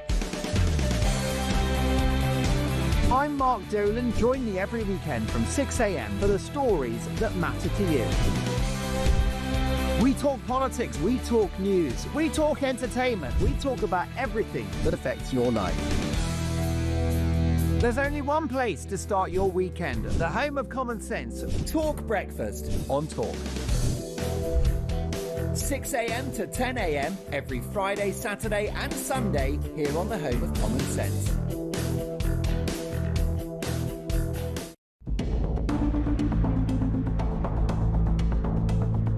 For over 20 years now, I have been subject to constant demonisation by the press. For daring to be outside the consensual view on many issues, I've been attacked again and again. And I am the most physically and across the UK, on DAB+, on YouTube, on your mobile, and on your side. This is Talk. Let's talk to political columnist at the Sun newspaper, Trevor Kavanagh. Hello, Trevor. Hi there, Kevin. Well, your thoughts on what Farage has done today? He certainly seized the initiative. Do you think it's a strategy that might turn things around for him? Because he has had a terrible couple of weeks. Questions still persist about that £5 million free gift he got from crypto billionaire Christopher Harborne. He's basically saying to the people now, I got that $5 million, deal with it, or don't vote for me. He's still got questions about money he may or may not have received from George Cottrell, his convicted fraudster pal. But again, he's saying, you know, I am what I am. I've made a few quid down the line. If you don't like it, don't vote for me. Do you think what he's done today is a good strategy? Well, I think he certainly kicked the table over and all the pieces are flying in all directions. And, you know, it's basically the only thing he could do. Either he resigned and walked away, or he decided to throw down the gauntlet. But I think that some of the points you made earlier, I was listening to you responding to one of your callers. This is slightly different now. Beyond the $5 million gift that was given to him by this cryptocurrency man, which in itself I think is worrying, to say the least, simply because he won't explain what it was for and what he's done with it. And he's sort of gone into his shell in a very defensive way, which is not Nigel Farage at all. This new stuff that's been revealed by the Sunday Times and the Times over the last 48 hours takes us into a new dimension. Now, the big thing is that the person who will decide when this by-election is going to take place is the Prime Minister. It's not in Nigel Farage's hands to say, I want a by-election, I want it in the next 2 or 3 weeks. Under normal circumstances, it would be within 3 months, but there's no formal structure for this. And I think that what is happening in Downing Street right now is that Andy Burnham is probably weighing up whether he will make that dash for a general election. He could say, well, look, we're going to have a general election in September, October, November, whatever, and we'll do it all in one lump. Now, that puts a different complexion on everything, because it gives Andy Burnham time to try and manufacture a Burnham bounce, put him in the lead in the polls, give him a chance of winning. And really, this is where the challenge comes, not just for Nigel Farage, but for Burnham himself, because if he leaves it too long, he's going to lose that Burnham bounce. And so the one opportunity he has is all suddenly entangled in the fate and fortune of Nigel Farage. And in terms of this Burnham bounce, which so far the polls have been revealing just simply is not happening, what kind of a bounce does Andy think he's going to get by announcing that he's 4 square behind the Chagos Islands giveaway scheme involving Britain giving Mauritius those islands, those strategic Indian Ocean islands, and also, for some reason that baffles all of us, 35 billion quid to boot. Does Andy think that will really help the Burnham bounce? Well, as you say, I think that there's been precious little evidence of any Burnham bounce. I mean, he's not Prime Minister yet. He hasn't appointed his cabinet. We don't know where he's going to place Ed Miliband. Will he be Chancellor?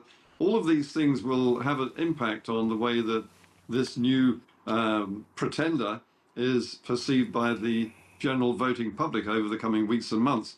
And so far, I think that it's been rather disappointing. You could almost argue that this is crashing on takeoff. And it wouldn't take much now for him to make a wrong move. And some of the stuff he's already announced or indicated, like moving everything to the north, uprooting Whitehall, having a number 10 north, all of that sort of thing. People don't like that sort of disruption. Now, whether they dislike that more than they dislike Nigel Farage apparently filling his boots with other people's money is a moot point which will only be demonstrated as a result of an election campaign.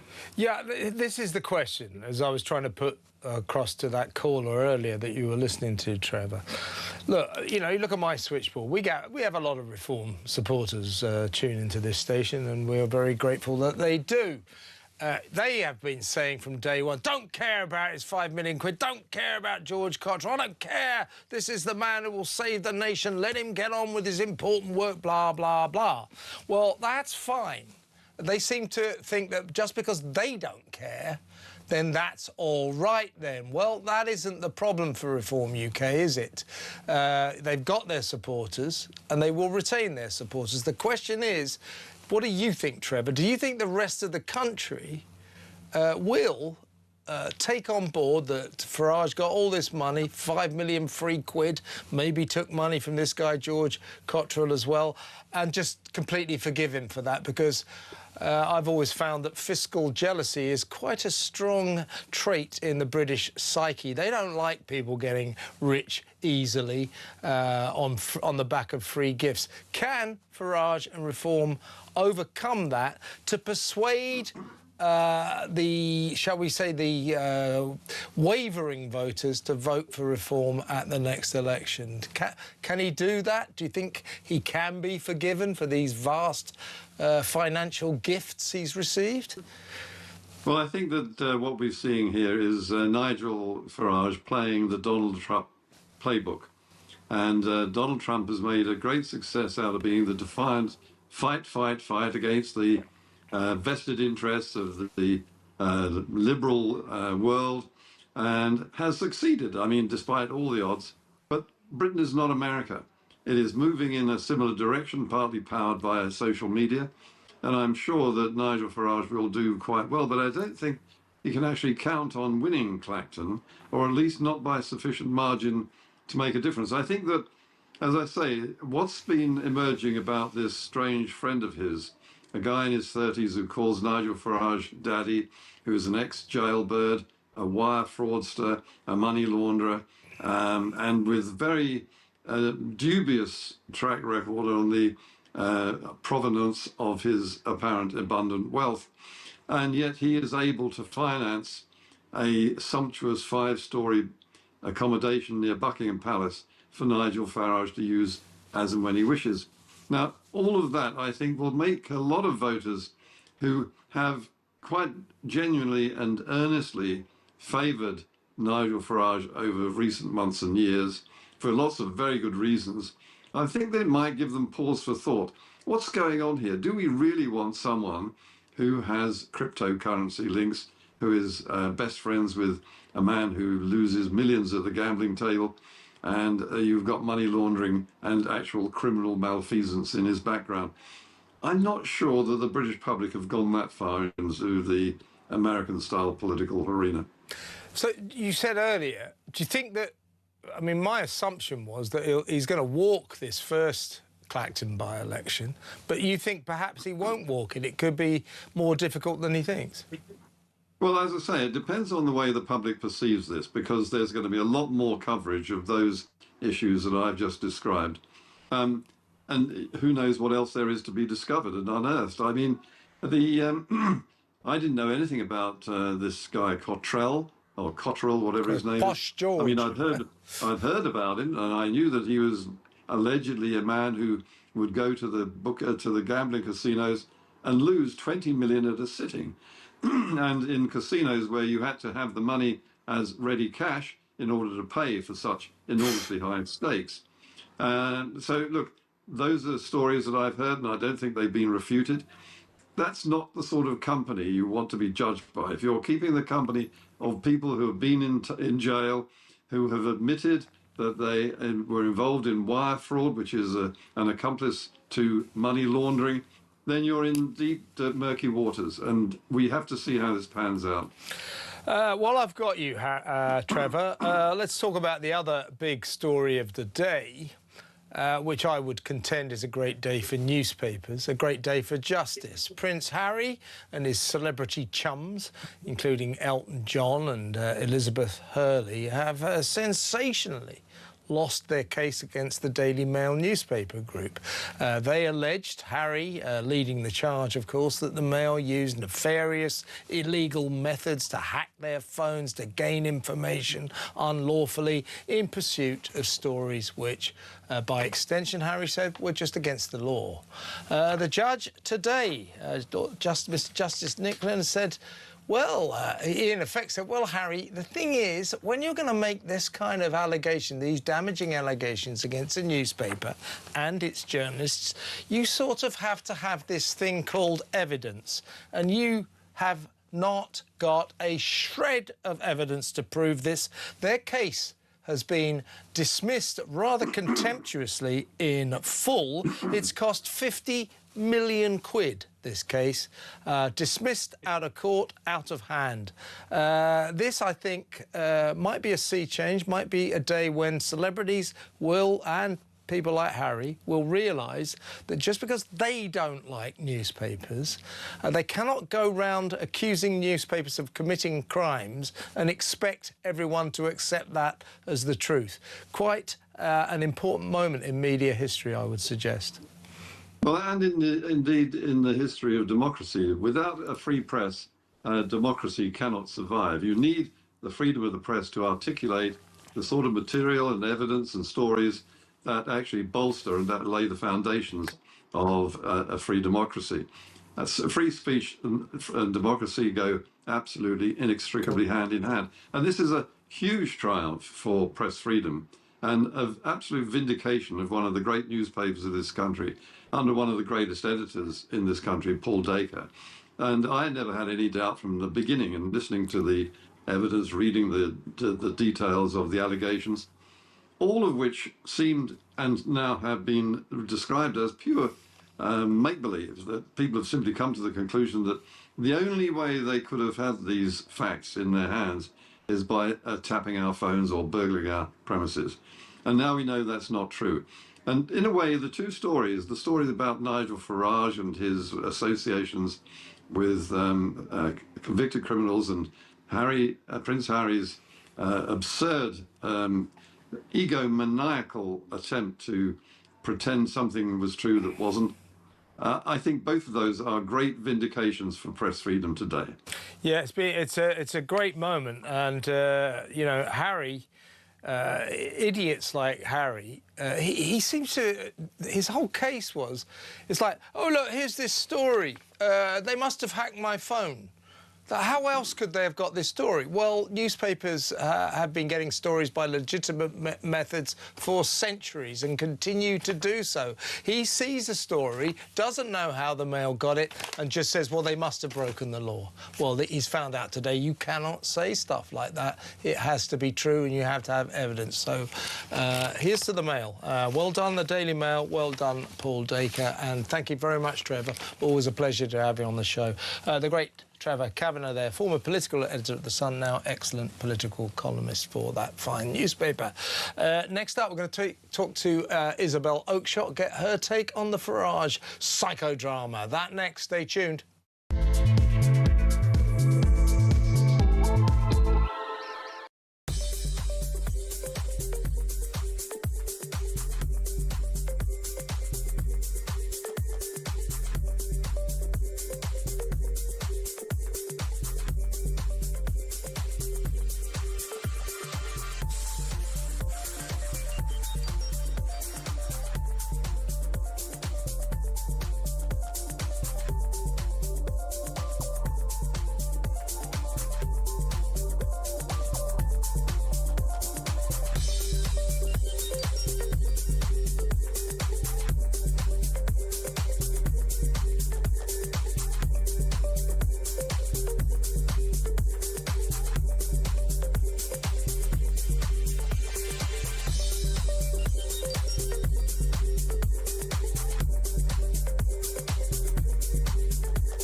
across the UK.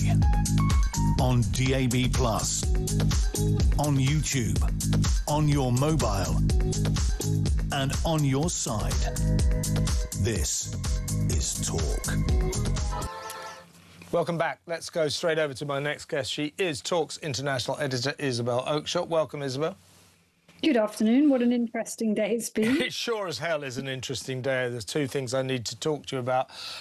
Predominantly, of course, the Nigel Farage drama, but I want to get your take on the Prince Harry case as well, which I think is a brilliant day, a triumphant day for the free press of this country. But first, let's talk about Nigel Farage, your overarching response to his speech earlier, which certainly seized the initiative. Well, I think it had to be done. It's something that a number of people, senior figures in the party, have been thinking about in recent days, and it just takes the fight to the people in the way that Nigel is best at. Now, he can't take the fight to the whole country because he's not in a position to do that. He's not Prime Minister, can't call an election, but what he can do is effectively call an election in his own backyard, and this is throws down the gauntlet, really, doesn't it? It says to people, the people of Clacton who elected him in the first place, sent him to Westminster, which do you care about more? Do you care more that I have received a multi-million-pound gift in the past that maybe or maybe not I should have declared? He will argue on that one. Do you care that I am close friends with a young man named George Cottrell, who I've been friends with for more than a decade, and who once, a long time ago, served some time in a US jail? Or do you care about the state of our country and that a party like Reform UK is able to offer you an alternative to the failed two-party system? And that's a question he's going to pose. And I'm certain that the answer will be overwhelmingly that they care far more about Nigel's ability to change politics, to change our country, to rescue our country, than they do about his friendships and his personal finances. Interestingly, something I didn't actually see coming, it does sound as if possibly none of the other parties are even going to bother trying to defeat him.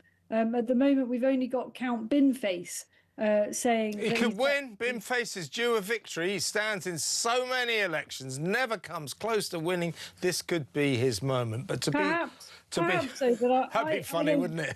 If Farage got beaten by Count Binface.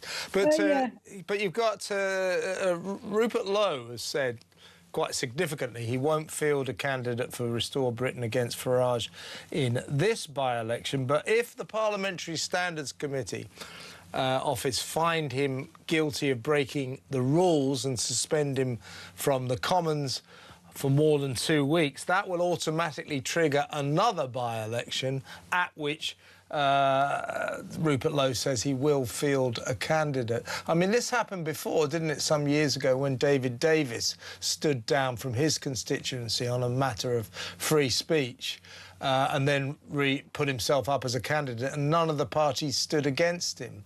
If that happens in Clacton, will that take some of the steam out of Farage's engine? No, I don't think it will, actually, because I think it will just mean that he gets even more votes. I mean, it might lead to a much lower turnout, but percentage-wise, it'll just look even better for him. I'm not sure that I quite subscribe to this whole, if he's found to have broken the rules by the Standards Commissioner and gets suspended from the Commons, that there would be another by-election. I think that would be, as far as I'm sure that would be unprecedented for an MP to have resigned to call a by-election on the very issue that the Standards Commissioner is investigating. So in a sense, he's delivered himself the worst possible punishment that could follow. Why would that be repeated? I don't see that. Because the establishment fights dirty? Yeah, I mean, again, I think if it were repeated, it's just a pointless rigmarole. He will once again be returned with a bigger majority, and on it goes. I mean, it's so is this bizarre. What people want from our politics? I don't think they do. But let me ask you this: if you'd have asked me yesterday about the Reform UK project and Nigel Farage, I would have said a lot of steam has gone out of it. In the last 2 weeks, he's had a terrible time. He's been getting very bad press, particularly about that 5 million freebie he got from the crypto billionaire Christopher Harborne. But now new allegations about this guy, Posh George Cottrell, may or may not be true. But he's had a hard time in the press, and it looked all a bit as if it was beginning to tail off. The polls were beginning to reflect that. So if you'd have asked me yesterday, I'd have said, I don't know about reform, it's not looking good now. I think today, after what Nigel Farage has just done, it feels to me as if the whole project has been reinvigorated. They're back up for the fight.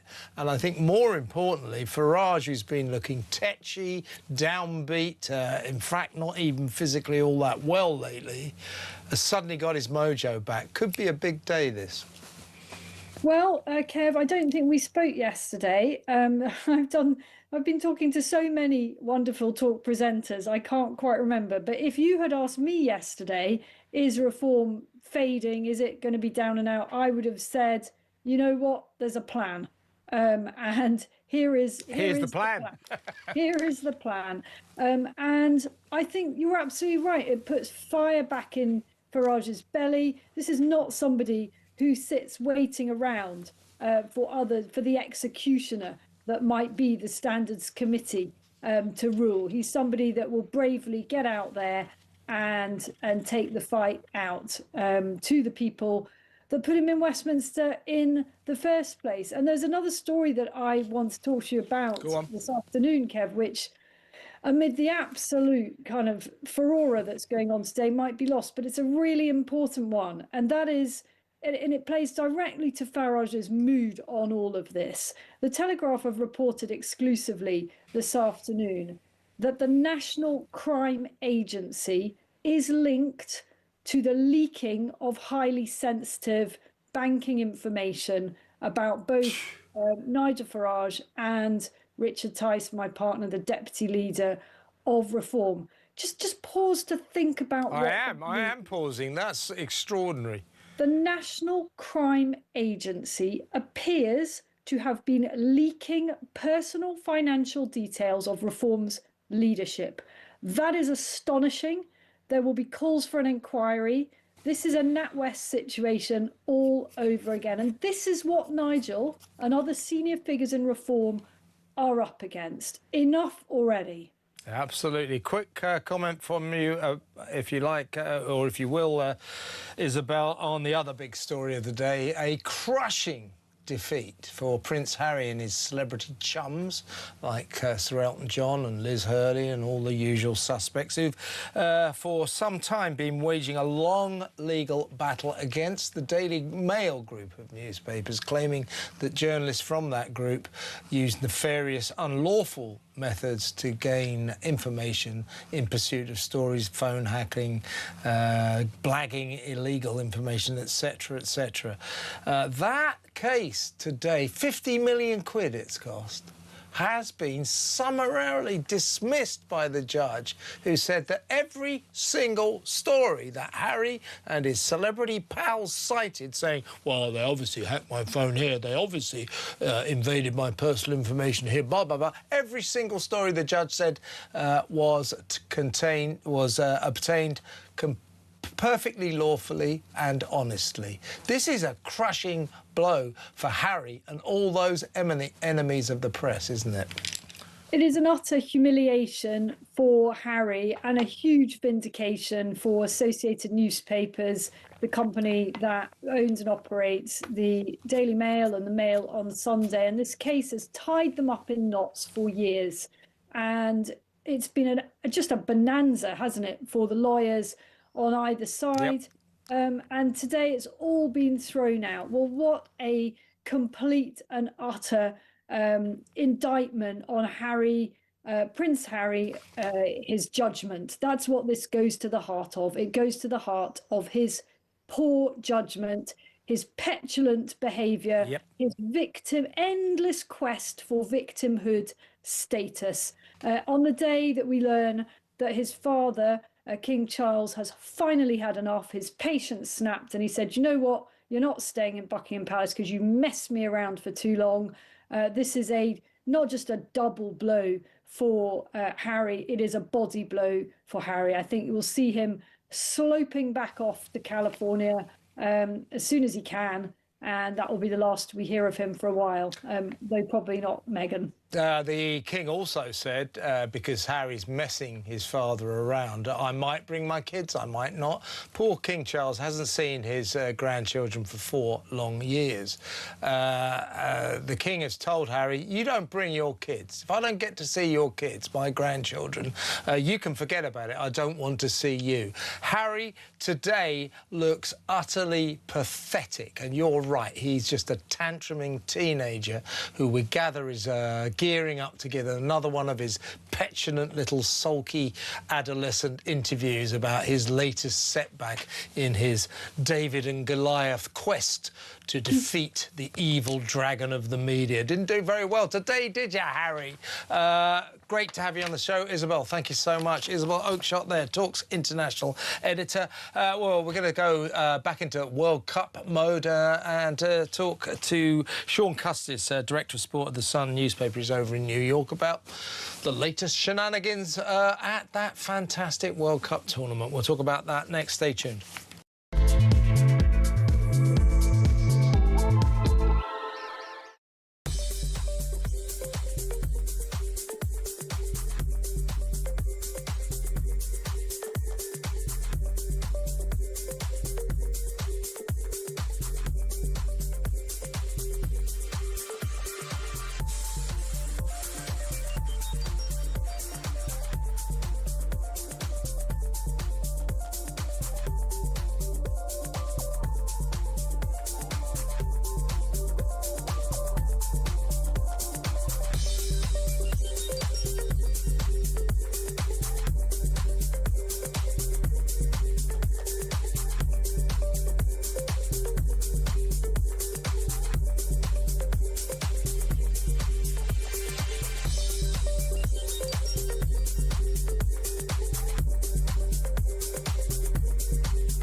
Verbally attacked. I'm Mark Dolan. Join me every weekend from 6 a.m. for the stories that matter to you. We talk politics, we talk news, we talk entertainment, we talk about everything that affects your life. There's only one place to start your weekend, the home of common sense. Talk Breakfast on Talk. 6 a.m. to 10 a.m. every Friday, Saturday and Sunday here on the home of common sense.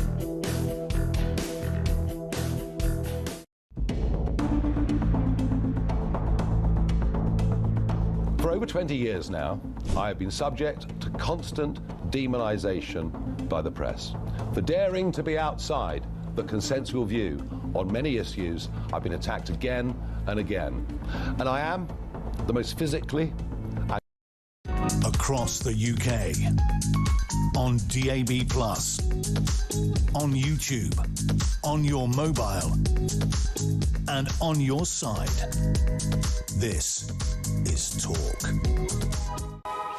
Welcome back. Let's go straight over to New York and talk to Director of Sport of The Sun newspaper, Sean Custis. Welcome, Sean. Well, Kevin, I know you're getting very excited about Nigel Farage, but far more exciting is Argentina v Egypt, I can assure you. Well, it is at the moment because Egypt are winning and Messi's just missed a penalty.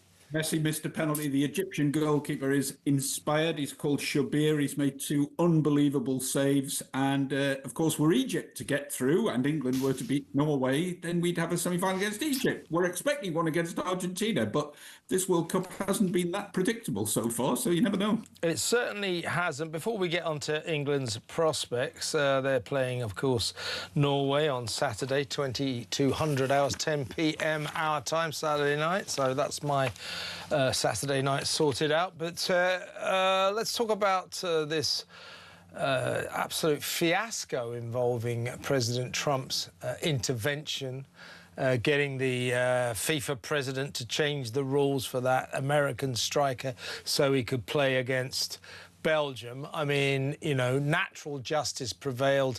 Belgium thrashed America 4-1. But that was a really sordid little saga that should not have happened. No, it shouldn't have happened. And FIFA, for many, many years, have told us all that government should never get involved in football, that FIFA was independent. Even when we were talking about bringing in the regulator in this country, which is now part of our football life, FIFA was saying, oh, you've got to be careful there because governments really shouldn't be interfering. And now they're interfering at a ridiculous level. And I think everybody was delighted that US got their just desserts. Belgium were very good, actually. 2 goals from a guy called Charles de Ketelaere for Belgium, who sounds like an English country gent. It does, doesn't it? Charles de Ketelaere. And they played really well, because the weird thing about Belgium is we think they're on the wane because a lot of their established older players on the way out from their golden generation, yet they had De Bruyne on the bench, Doku on the bench, Lukaku on the bench, who we consider their top players. And they were excellent without them. And then when they brought them on, of course, gave them new life too. USA, I have to say, Fox were going on about how well they'd done to get to the last 16, but they're ranked 16th in the world. So they should get to the last 16 in the USA. And I don't think there's going to be much legacy for them, Kevin, here. American fans sort of got a bit into it, but now they're out. Nobody seems to be that fussed, really. On we go to the serious stuff. And of course, all the hosts are now out of the competition, which sometimes makes it a bit flat in the country where you're playing it. Now we're still playing it in the US. It'll be a bit flatter. I guess those all those American fans of the soccer team, as they would say, can now return to watching rounders, which they seem to like. Or what do they call it? They call it baseball, don't they? Plenty of that goes on in this city. Yeah. Rounders in this country is a game that little girls play, isn't it? So I'm glad they enjoy it. I'll tell you what, it's pretty serious in this country with the women. Softball is a pretty big thing here, I have to say. I tell you, as someone who lived in the States for the best part of a decade, I did go to several baseball matches. Sort of 6 or 7 hours of my life I will never get back, but that's a different issue. Let's talk about England. I mean, I don't care what people say. I spoke to your colleague Martin Lipton yesterday, and he said, well, actually, you know, playing Norway is a more difficult prospect than if we'd have played Brazil. I don't really feel that. I think Brazil would have been tougher for us. What are our chances against Norway? I'm with Martin. I think Norway's more difficult, Kevin.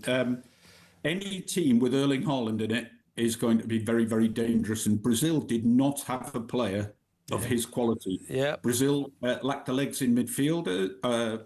My own, Bruno Guimaraes from Newcastle, wasn't really up to the pace, missed a penalty in that game. Casemiro wasn't at it, really. Neymar was past it when he came on.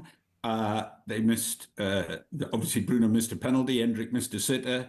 It just wasn't there for Brazil. And Norway are full of confidence. They're playing really, really well. They've built their game on the fact you just have to get the ball to Haaland. So they recycle, they hold off, and then they just concentrate on making a chance for Haaland. And if you create 2 good chances for him, as he proved, he'll score 2 goals. He is in devastating form, as are most of the top strikers at this World Cup. I mean, Messi's got 7 goals and missed 2 penalties, for instance. Any team news that we need to know about England? Obviously, Jordan Henderson so tragically injured, falling over a barrier while celebrating England's victory that he didn't even play in. Apart from that, any team news that we need to know about? No, I mean, they've been given 2 days off at the moment for everybody to recuperate after what was an astonishing game against Mexico and a lot of hard work, and you need to get the energy levels back. So we'll have a better idea tomorrow. But the Norwegians are reporting a few bugs around. The managers had the sniffles. There's been a few players a little bit Nothing sick. Trivial, I hope. Nothing trivial. Yeah, they've still got 4 or 5 days to get over it, sadly. But look, I'm really looking forward to it. I think it'll be a heck of a game. I would expect us to win, but as I say, if Haaland's in the opposition team, anything is possible. He only needs to touch the ball twice to score 2 goals. Exactly right. Just a quick word before you go, Sean. Always good to talk to you. A few words about Cristiano Ronaldo. I did actually feel pretty sorry for him yesterday. He was very upset, but I think at 41, you've got to hang up your boots, haven't you? I'm a bit surprised about a lot of the reactions. A lot of people are taking the mickey out of him. No, I felt sorry for him. And I think he's been a brilliant player. Superb, obviously, when he played for Manchester United, went on to do great things for Real Madrid, has done a lot for Portugal as well. There's just a feeling that he runs the show a bit with Portugal, and this was one World Cup too many for him. Didn't really have a big influence on games, and that the manager probably wasn't brave enough to take him off when he should have done. So. When it's over, Sean. Good stuff. Thank you very much.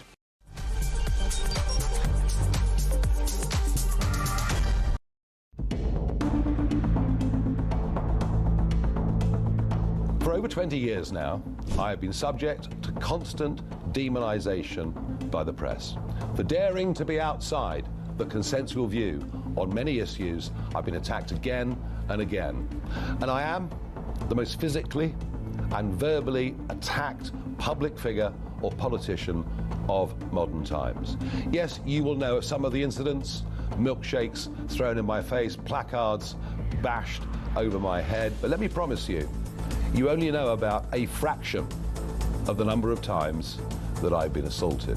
It would seem from the last couple of years, from the way I've been treated, that the press would rather our members of Parliament had no assets and no wealth at all. They seem to fundamentally object to any MP that has outside income. Indeed, they view those that have continuing business interests with severe scepticism. Making money is not a crime. Let me be absolutely clear. After the furore and the media pile-on, well, not just the media, the other political parties too, let me be absolutely clear. I have done nothing wrong. I have not broken the law in any way at all. I have not misused public money. And you know, for the first 2 years of being an MP, my personal MP expenses are zero. I've thought about it hard, and I've decided today I will resign as a Member of Parliament for Clacton-on-Sea, thereby forcing a by-election, which should happen, I hope, in short order. No, I've decided that the people of Clacton should be the judges of my actions. This will be a people versus the establishment by-election. It's a chance to stick 2 fingers up to the entire establishment. Across the UK, on DAB+, on YouTube, on your mobile, and on your side. This is Talk.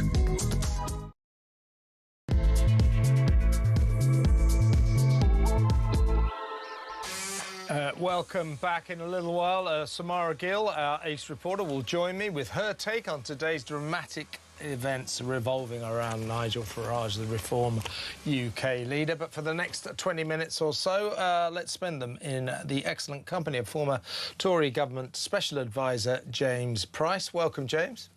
Hello, my friend. It's great to be with you on a beautiful sunny day. Beautiful sunny day. I thought we might have a little chat about that guy, Nigel Farage.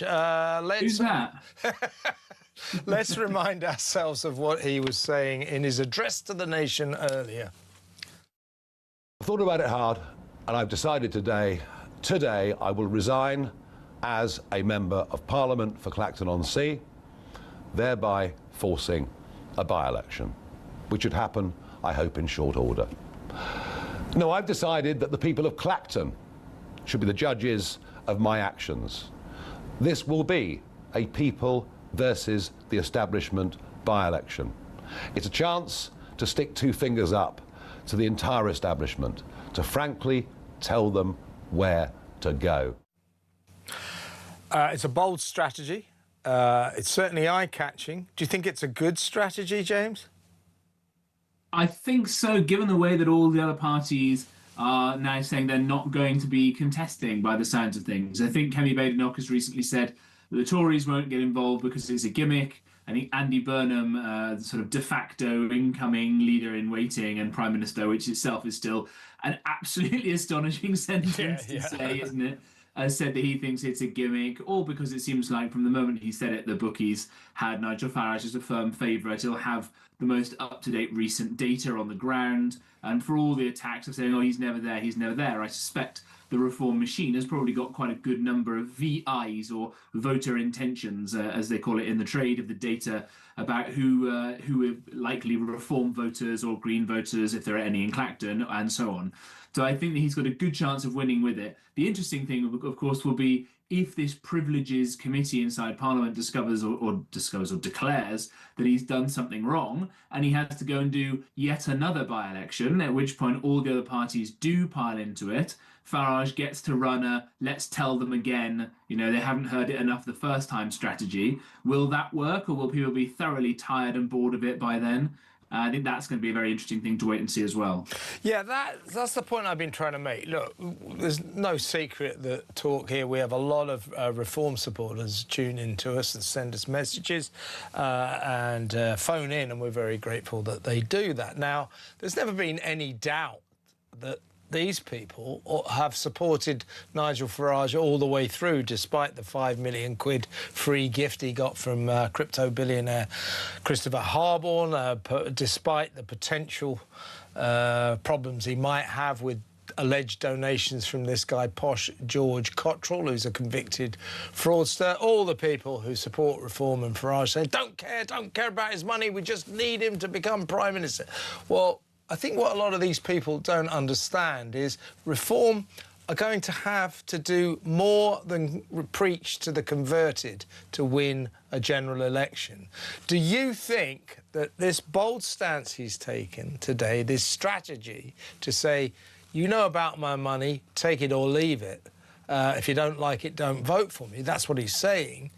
Do you think that bold strategy will work nationally, and that people, floating voters who weren't too sure who they might put their cross by will go for Farage? Do you think it will persuade people to the reform project, or do you think it won't work? I think people like backing winners when it comes to these things, and I suspect that most people who don't pay a huge amount of attention to politics day to day, because frankly they've got better things to do. I'm reminded of the old joke, one of the problems of socialism, one of many, is that it takes up too many evenings because it's all so many damn committee meetings and things, right?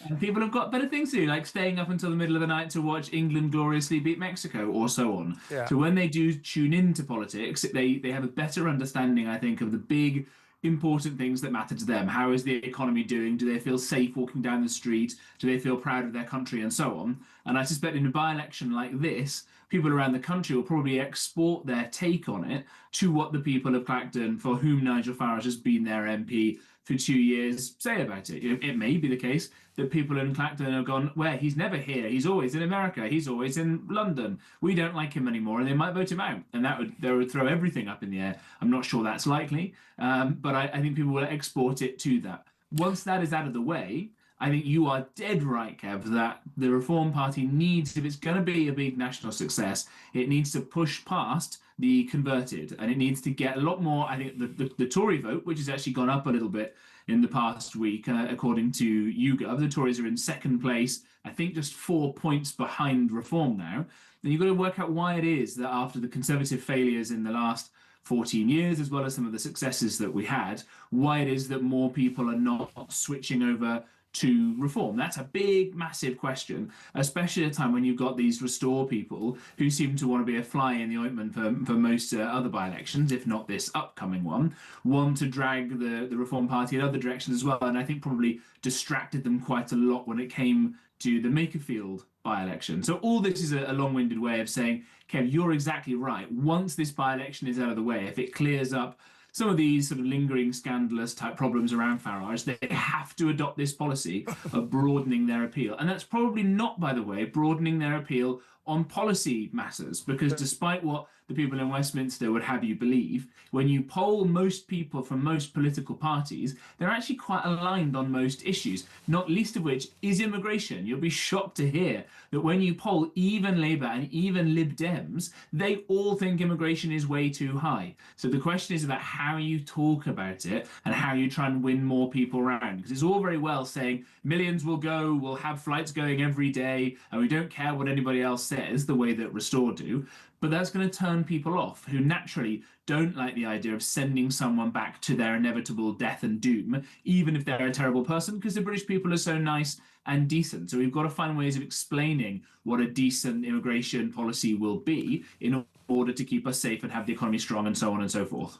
Yeah, I like the left's new line that to not be left-wing and woke is to not be British. It's un-British to not be left-wing and woke. I don't know where the hell they got that from. Kev, we have believed since Anglo-Saxon times that women can have penises. No, wait, no. Yeah, I wondered where all that nonsense came from. Now, what's your response to the fact that the other parties are clearly going to boycott this by-election? Kemi Badenoch has called it a fake by-election. The Tories will not be fielding a candidate. Even Rupert Lowe says we won't field a candidate for this by-election, but if the Parliamentary Standards Committee find him guilty of breaking the rules and they have to trigger another by-election, he said, then we will field a candidate. But if he has to wage this campaign for this by-election that he's just effectively called in a vacuum, I mean, is that any good to him? I think it's a smart response from all the parties, and I think I'm right in saying that this happened back in, 2007 or 8 or so, with David Davis. The same thing. Who did this on the fact that Labour were trying to detain people for 48 days without giving them any charges against them for it. Other parties pulled out, and it made the thing look a little bit odd. And lo and behold, 18 years or so later, David Davis still a member of Parliament. So it's turned out fine for him as well. I think it's the right tactic. And again, I think a lot of it will then hinge on whether they're going to try and put Farage through another by-election by this privileges committee, a committee of members of Parliament and others, none of whom I suspect are Reform members. Let's be honest about this.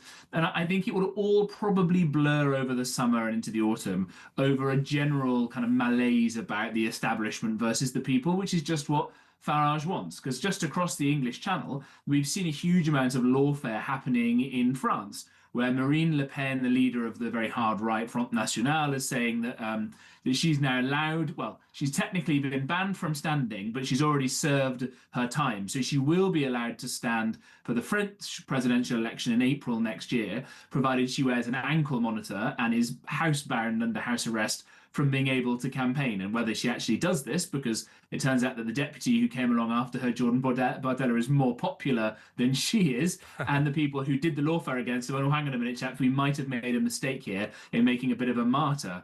So whether that happens, again, will be interesting, because that also seemed to galvanise a certain orange-faced, yellow-haired man across the Atlantic as well, and it worked out pretty well for him. Yeah, a certain yellow-haired, orange-faced man who doesn't know the very first thing about football or soccer, as he'd call it. I don't know what a red card is, but that's not a foul. That's not a foul. How do you know? Kev, I have never related to the man more. He professes not to know something and then talks about it very confidently for 2 minutes. Yeah. We need to get him on talkTV sometime. Yeah, he's our ideal guest, yeah. Let's move on, if you don't mind, James. Let's talk about Prince Harry. It's another huge story today. This long-running legal action that Prince Harry and his celebrity chums, including Elton John and Liz Hurley, have had running against the Daily Mail group of newspapers, the associated newspapers as they're called, Daily Mail, Mail on Sunday, etc. That case, which accused the Mail group and its journalists of using illegal, nefarious methods to gain information about Harry and his mates in pursuit of stories, that they broke the law, they got this information dishonestly, today was sensationally, just absolutely hurled out of court by a judge who was clearly quite annoyed. Just saying you have no evidence in any of these stories. Every single one of these stories has been found to have been obtained totally honestly and legally by decent journalists. It's a major moment, I think. Harry is humiliated. His buddies are humiliated.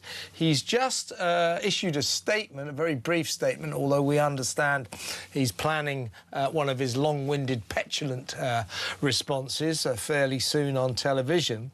But this is breaking news. Kind of strange. It says Prince Harry and Baroness Doreen Lawrence have said, as if they're forming some sort of musical chorus group, but they apparently said this in harmony about this case. It is a complete and obvious whitewash, but sadly not altogether unexpected. The High Court just completely dismissed this case in full. Before I get your response, this is the former editor, now I think chairman of Associated Newspapers, Paul Dacre, on this historic verdict today. Prince Harry wrote a sad book which boasted about his killing of 25 Taliban, his drug taking, and, in cringe-making detail, how he lost his virginity. There isn't a laundry in the cosmos big enough to wash all the dirty linen he has aired about his own family. For him to complain about his privacy being invaded takes not just the biscuit, but the whole tin. Poor Harry. I feel sorry for the way a confused and angry young man has been drawn into this case. I think he's got a very good point. He was trying not to rub too much salt into Harry's wounds, but not that hard. He wasn't trying that hard. I don't blame him. 50 million quid Harry and his cohorts have spent on this case.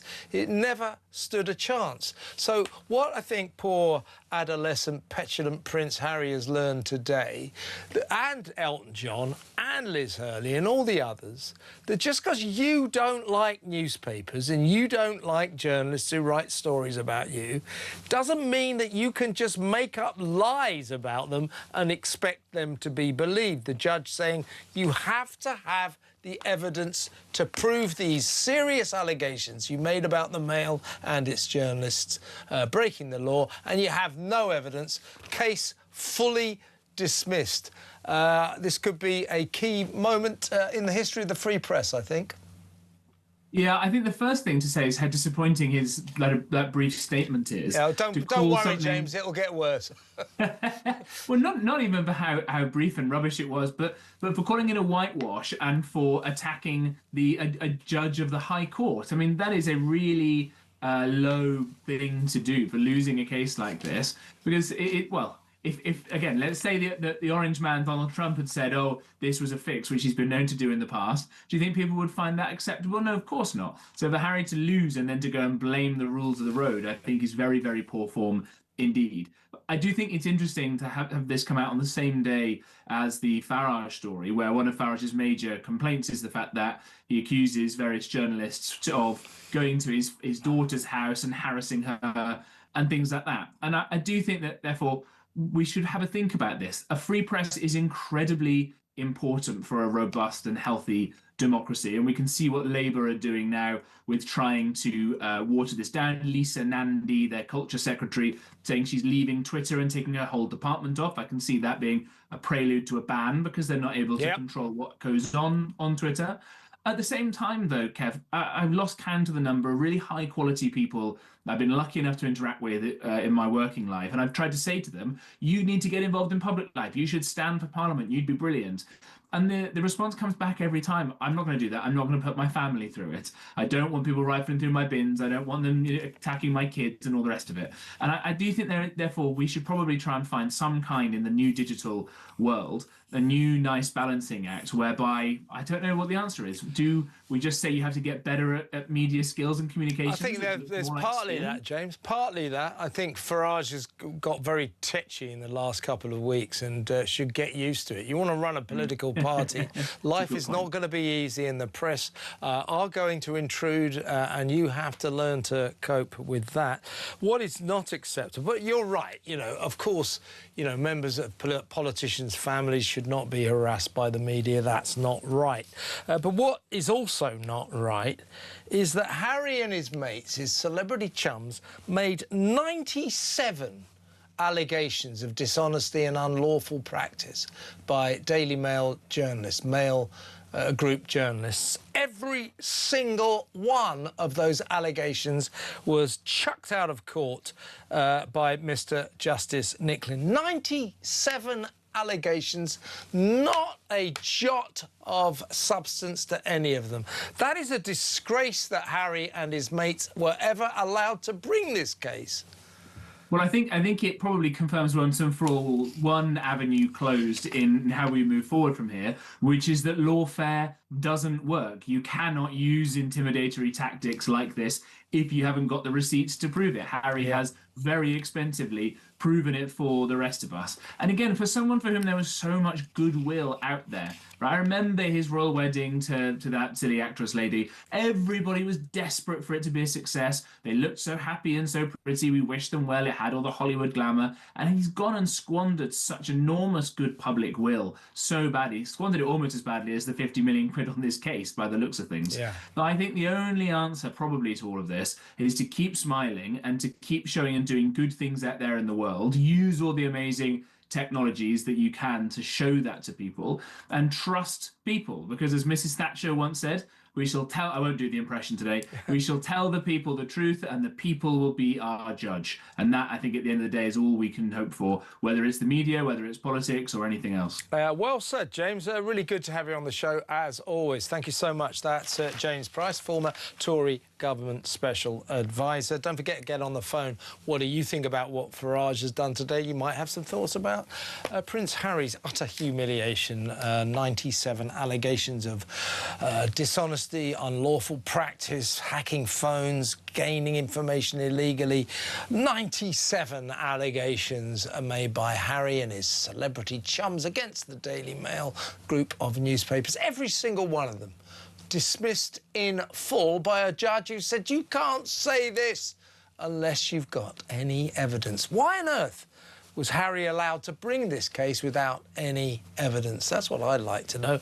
Next up, we'll go back, of course, though, to the Farage story, and we'll talk to our very own talk presenter, ace reporter Samara Gill. That next. Stay tuned.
Verbally. I'm Mark Dolan. Join me every weekend from 6 a.m. for the stories that matter to you. We talk politics, we talk news, we talk entertainment, we talk about everything that affects your life.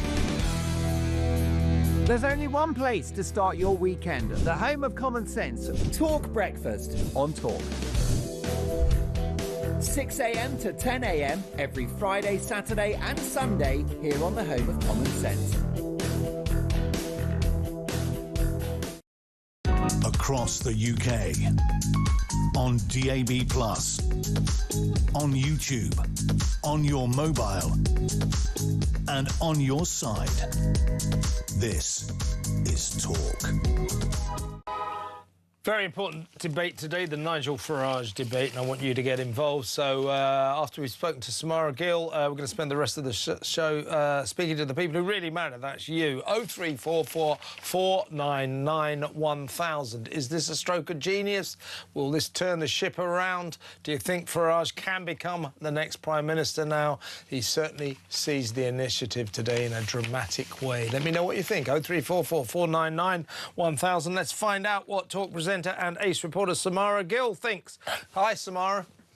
Hi, Kev. Great to be with you. What a day. Your thoughts on Mr Farage and the initiative he seized this morning. Shall we have a quick look at what he had to say first? I've thought about it hard, and I've decided today I will resign as a Member of Parliament for Clacton-on-Sea, thereby forcing a by-election, which should happen, I hope, in short order. No, I've decided that the people of Clacton should be the judges of my actions. This will be a people versus the establishment by-election. It's a chance to stick two fingers up to the entire establishment, to frankly tell them where to go. Well, Samara, the British establishment is a very powerful force. Can Nigel Farage defeat it? Yes, well, he certainly said that he's going to basically give a two-fingered salute to the establishment, and he wants to just say the public has chosen me and not you. And I do think the establishment was throwing everything at him. I think it's good to see vintage Farage come back. It's good to see a bit of his old school ways, his tactics, his political prowess come back into play, because I think this is a wake-up call for him. He needed to get his act together. When it was coming to all the allegations and the investigations, he wasn't having his story straight. I think today we now know where his loyalties lie and what he was most sort of concerned about. He zoned in on security and just basically said that when it came to my daughter, this is where I'm going to draw the line. We've also seen Robert Jenrick in the last couple of hours be very, very vicious on Sky News towards Sky News, who is still trying to justify what they did by doorstepping his daughter. I do think it was unfair, and I think that it does echo of establishment stitch up. I was getting a little bit, my back up a little bit when they were trying to throw Times journalist Gabrielle Pogrund under the bus for just basically doing something which is called journalism and investigating things that are already up for investigation. I mean, this is a Gabrielle Pogrund who actually did massive investigations into Labour Together and is actually the reason why the by-election happened between Andy Burnham because Josh Simmons had to basically step down, who was the original MP to that area. So I don't know why they were going after him, but I'm glad that they basically regrouped. Farage has clearly been in America, and he's getting his act together. Well, he's certainly got his mojo back, which I think is good news for reform. All the other parties are going to boycott this by-election. We've just heard from Labour. They won't be standing a candidate because they've called it a circus, this by-election. The Tories, Kemi Badenoch, called it a fake by-election. They won't be fielding a candidate. And even Restore Britain Reform's big enemy, Rupert Lowe, says that he won't be fielding a candidate for this by-election. So it will unfold in a kind of electoral vacuum. Do you think that will play well for Farage? It's a really good question. Yes, former Clacton MP Douglas Carswell was actually just on Times Radio saying that it's looking like it's going to be Farage versus Count Binface at this point. I just said I think Count Binface's moment has come. He's stood in so many by-elections. Do you think this is the one he can win? That's the ultimate question. I think we should be asking. It'd be funny if he did, wouldn't it? Yeah, well, the thing is... Don't worry, Nigel, you came second. I mean, slightly beaten by Count Binface, you know. Look, it's really smart. I think we need to, though, remind the audience that it's not like the investigation is going to end here. Farage is still going to be investigated. It's just going to now be on pause because he's resigned from being a member of Parliament. They are actually going to then... bring the investigation back, and if he is found guilty, then they'll actually have to have another by-election after that. So it could result in 2 by-elections back to back, which I don't think would play well in Farage's favour, because it really will look like a circus and a clown show. But in this instance, I think he's being very smart timings-wise. As Alex Phillips said a little earlier on your show, he is kind of jumping before he gets pushed, so to speak. He's making sure that the Tories, who I'm sure were very keen to get ahead of this by-election and put someone really strong up and get Farage ultimately removed, won't be able to do that. And Restore Britain, that has absolutely been biting on the heels of reform, also won't have enough time to get their act together. So I think the timings of this are really, really strong for Farage's side. But if it results in 2 by-elections, I mean, he is taking a risk here. There is a risk involved with this whole charade. Yeah, I mean, of course, it sort of hinges on what the Parliamentary Standards Office decide. This is in terms of the £5 million free gift he got from crypto billionaire Christopher Harborne, and potentially the alleged donations he received from his close friend and ally, posh George Cottrell, in the 12 months leading up to his election as MP for Clacton. So those 12 months, you're supposed to declare relevant income if you become an MP, even in the 12 months before you enter the Commons. So if he's found to have broken the rules, if he gets more than a 2-week suspension, then they have to call another by-election. That might test people's patience. Yes, I think big time. You know, when these crazy by-elections happen, only because I've been to a couple of them now, the entire media pool descends on a town and does start wreaking havoc. You know, residents are totally beleaguered. They get asked time and time again, who are you voting for? What are your thoughts on this? What are your thoughts on that? Business owners also have to suffer in some sort of way. And I don't know that's what the opponents are saying, that it's becoming a bit of a circus, but it does inevitably become that now, just because of how much media scrutiny descends upon these towns and constituencies. So I think it's not a clean-cut situation, but if he can pull this off, this will be a sort of Trump-style comeback, and he will be exonerated in some sort of way, at least in the public view. And I think that's invaluable for what he's trying to do and how he's trying to get into office. But yeah, I mean, I think there has been a bit of a witch hunt towards his children. Think about Keir Starmer for a second. We don't even know his children's faces, his children's names, their whereabouts. We don't know Sadiq Khan's children. People like this don't get the same scrutiny that Farage has had to face. And I think that Sky News went one step too far. Well, they, of course, Sky News is denying any wrongdoing. And I think they're sort of examining what they did get up to. And at this moment, my understanding is they're not quite admitting that they did harass Nigel Farage's daughter. But we'll have to wait and see what emerges from that little contretemps. But in the meantime, I mean, the question here, Samara, is this. You know, we know he's already persuaded his own supporters to vote for him. The Reform UK fanboys and fangirls never wavered. They always said, don't care about the 5 million, don't care where he's getting his money, blah, blah, blah. Now, they are not numerical enough to win Reform UK the next election. They're existing supporters. They have to go way beyond that. Can Farage successfully say to the rest of the nation, I took on the establishment and won. I've got a £5 million freebie. I may or may not have received money from posh George Cottrell. Take that or leave it. Vote for me or don't. Can he win an election on that basis, given that his own supporters never wavered? But what about the rest of the country? Well, for today, the corruption charges, or basically, you know, whatever he's being investigated over, which is obviously that £5 million, that's all gone away. You know, the media has steered now in a completely different direction, and now we're focusing on the by-election and everything that comes with that. So he's been able at least to kind of I wouldn't say it's gone away. I wouldn't say... No, well, that's what I'm saying is it's gone away for 12 hours, 24 hours. Yeah. What it is, Samara, you know, to visualise it, that £5 million is like a bloody great black cloud hanging over his head. Everywhere he goes, people go, what about that £5 million? I'm not sure he quite understands how strong a strain in the British psyche fiscal jealousy is. British people don't like people getting rich quick for free. They just don't like it. That will haunt him everywhere he goes.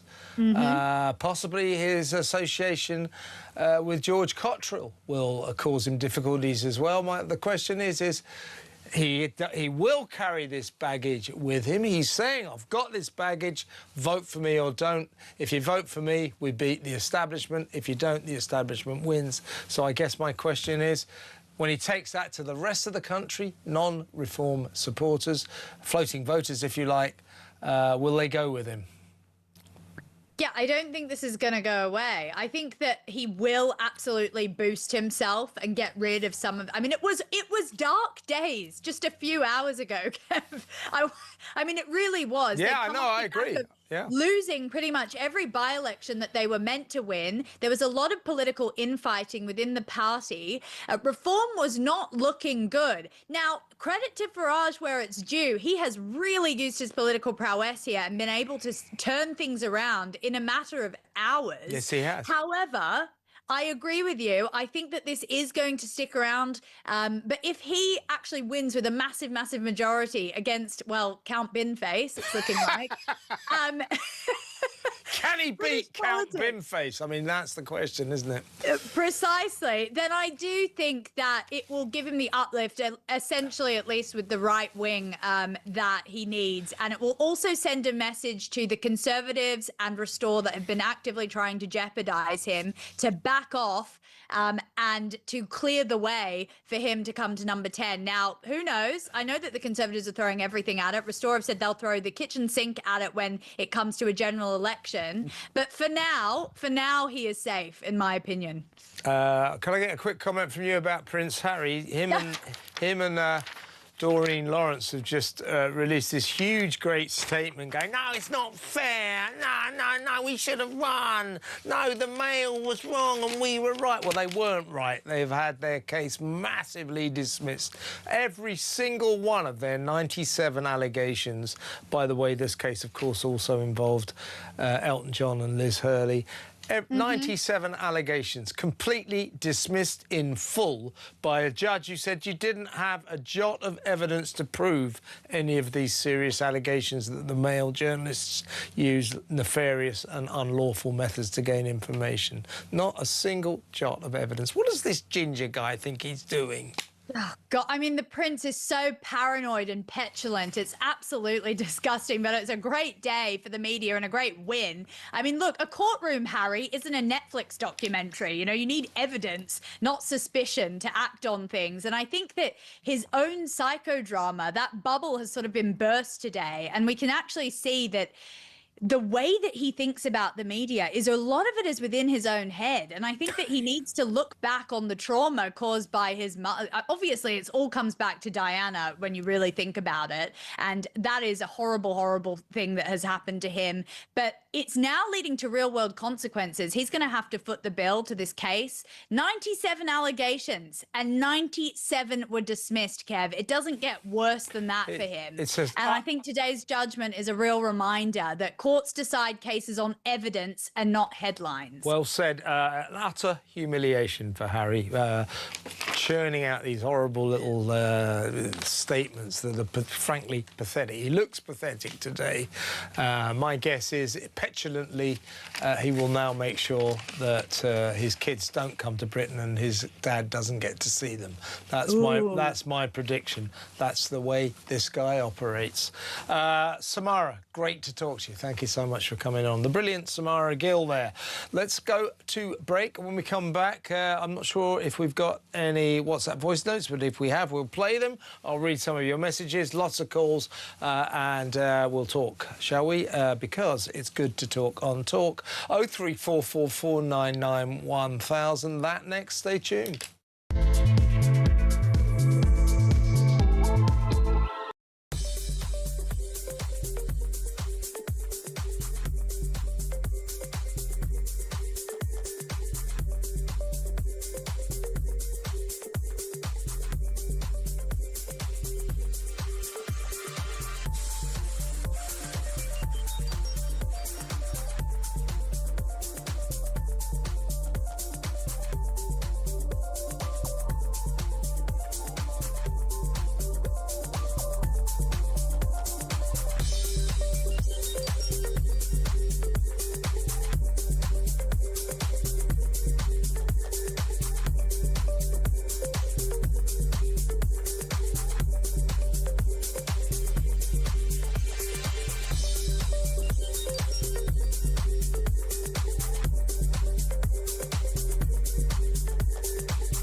Across the UK, on DAB+, on YouTube, on your mobile, and on your side. This is Talk. A little bit of World Cup news. Egypt, check this out, are beating Argentina 2-0 with only a few minutes to go. Now, that would mean potentially England, of course, on Saturday play Norway, very impressive Norway, Erling Haaland and all that, Saturday night. That's the quarter-final. If Egypt beat Argentina, that's who we play in the semi-final. No disrespect to Egypt, who have been the surprise dark horse of the tournament.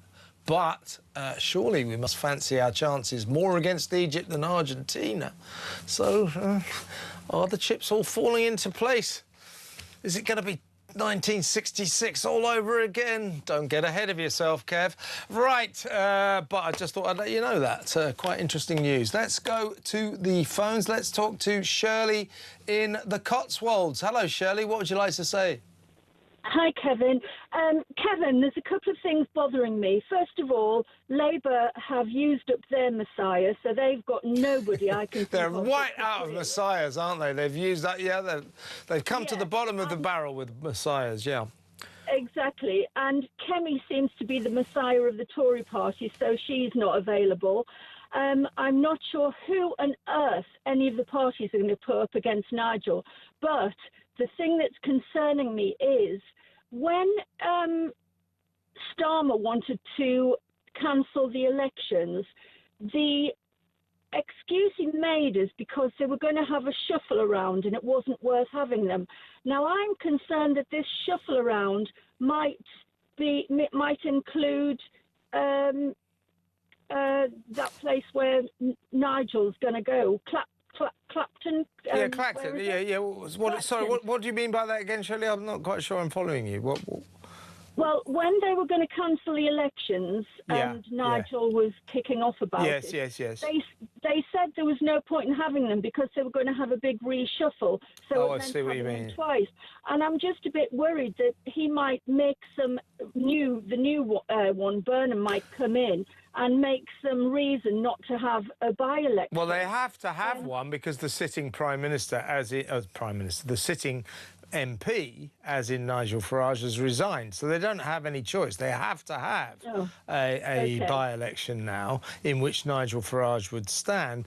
The slightly worrying aspect is it is the Prime Minister who will decide when that by-election is, as in Andy Burnham.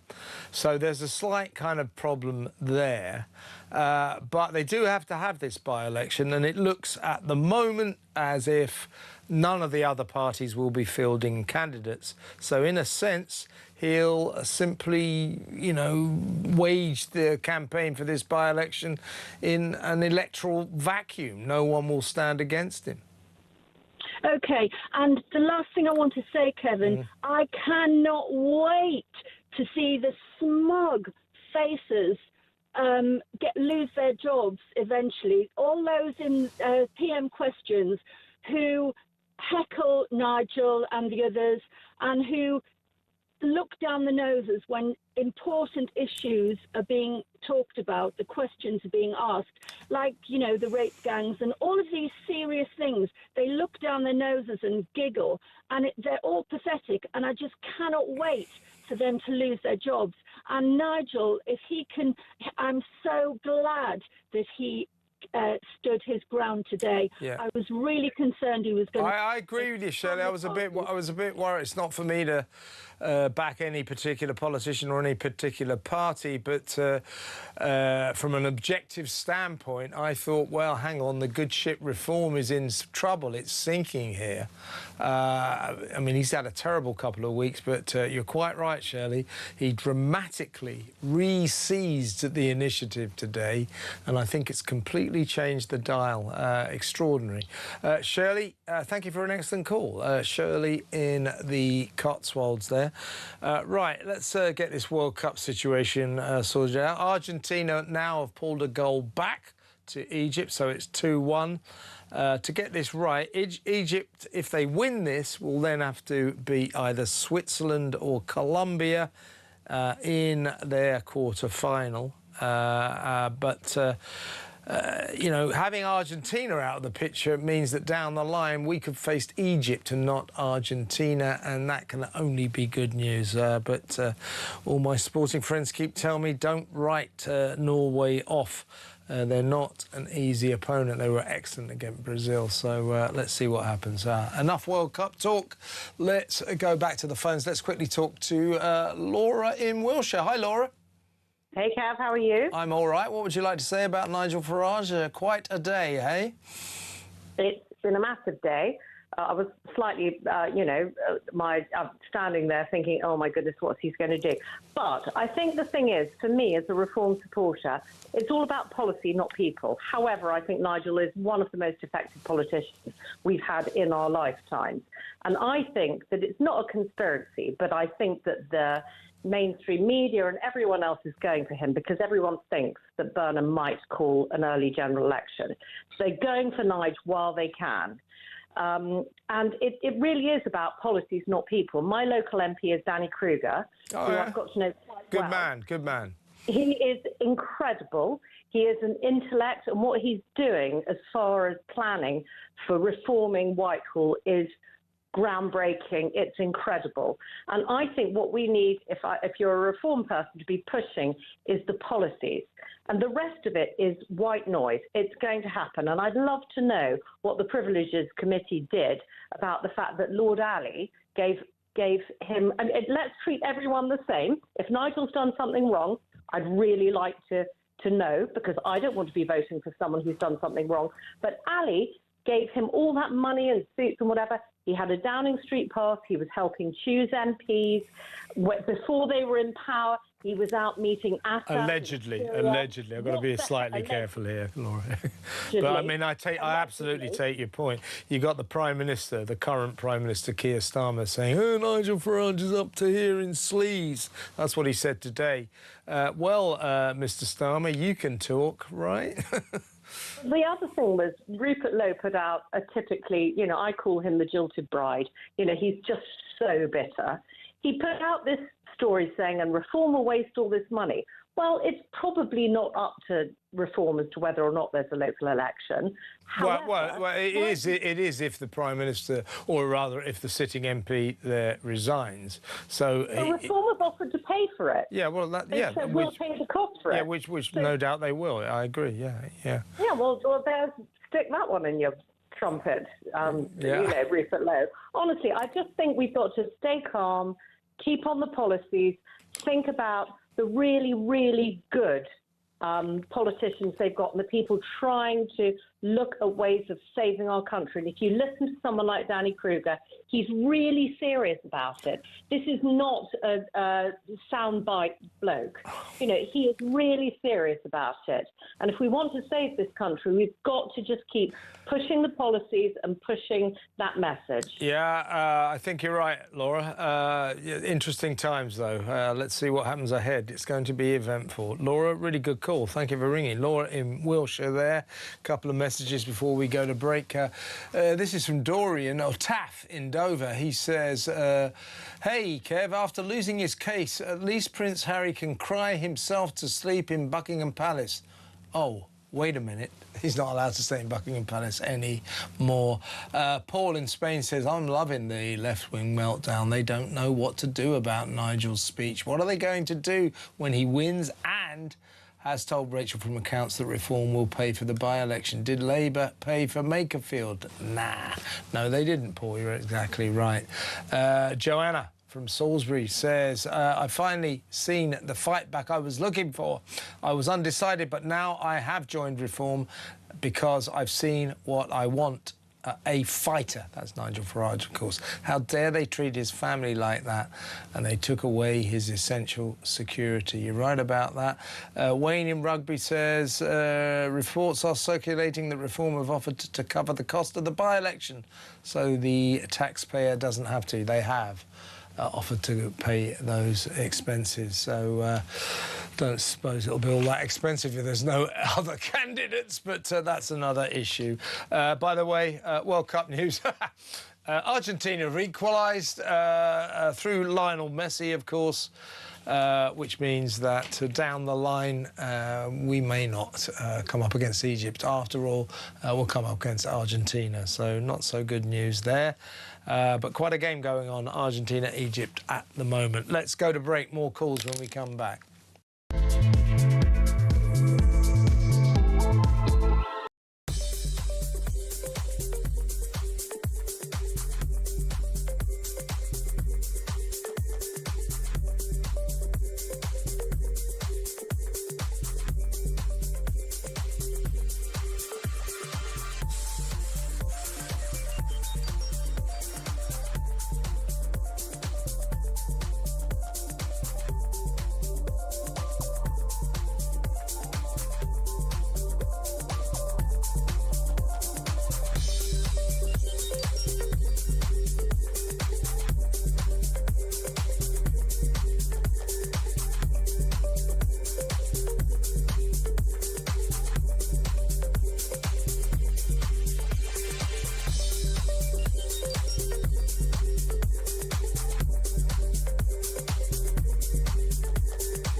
I'm Mark Dolan. Join me every weekend from 6 a.m. for the stories that matter to you. We talk politics, we talk news, we talk entertainment, we talk about everything that affects your life. There's only one place to start your weekend, the home of common sense. Talk Breakfast on Talk. 6 a.m. to 10 a.m. every Friday, Saturday and Sunday here on the home of common sense.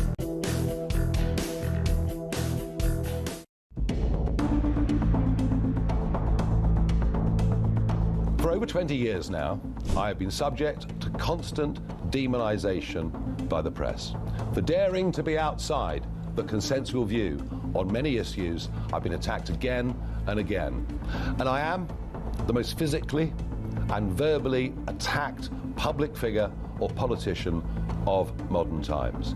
Yes, you will know of some of the incidents, milkshakes thrown in my face, placards.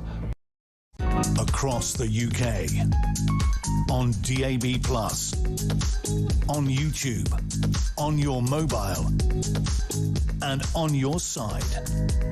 This is Talk. Back to the phones in just a second, and Peter Cardwell will be in the studio in just a little while to tell you what he's got lined up for you from 7 p.m. until 10 p.m. I think a lot of his agenda might be to do with Nigel Farage. A couple more texts and messages before we go to the phones. This is John. Hi, Kev. Farage is a real fighter. I will always vote for Reform UK. Julian, even more of a eulogy. Farage is our king. The Westminster Uni Party fodder aren't fit to clean his shoes. That's a little bit too crawly, if you ask me. He's not the new Messiah. Leave that to Labour, eh? Here's Nick from Southampton. I think Nigel Farage has handled it brilliantly. Well done. Now is the time for us, people of Clacton First, to come together and have a quiet revolution. Make it noisy, if you like. He's taking on the establishment, he says. Is he going to win? Let's talk to Caroline in London. Hi, Caroline. What would you like to say? Hi, Kevin. Just bear with me, OK? I will. Because I've got so much going on in my head at the moment. So I agree with a lot of what Laura said. And even when you mentioned the last few days, it doesn't matter how much the Reform voters want him. The fact is, as it stands, it's the others he has to worry about. Exactly. But for Starmer to talk about, he's full of. I mean, it just shows you the depth of corruption and gaslighting in this country.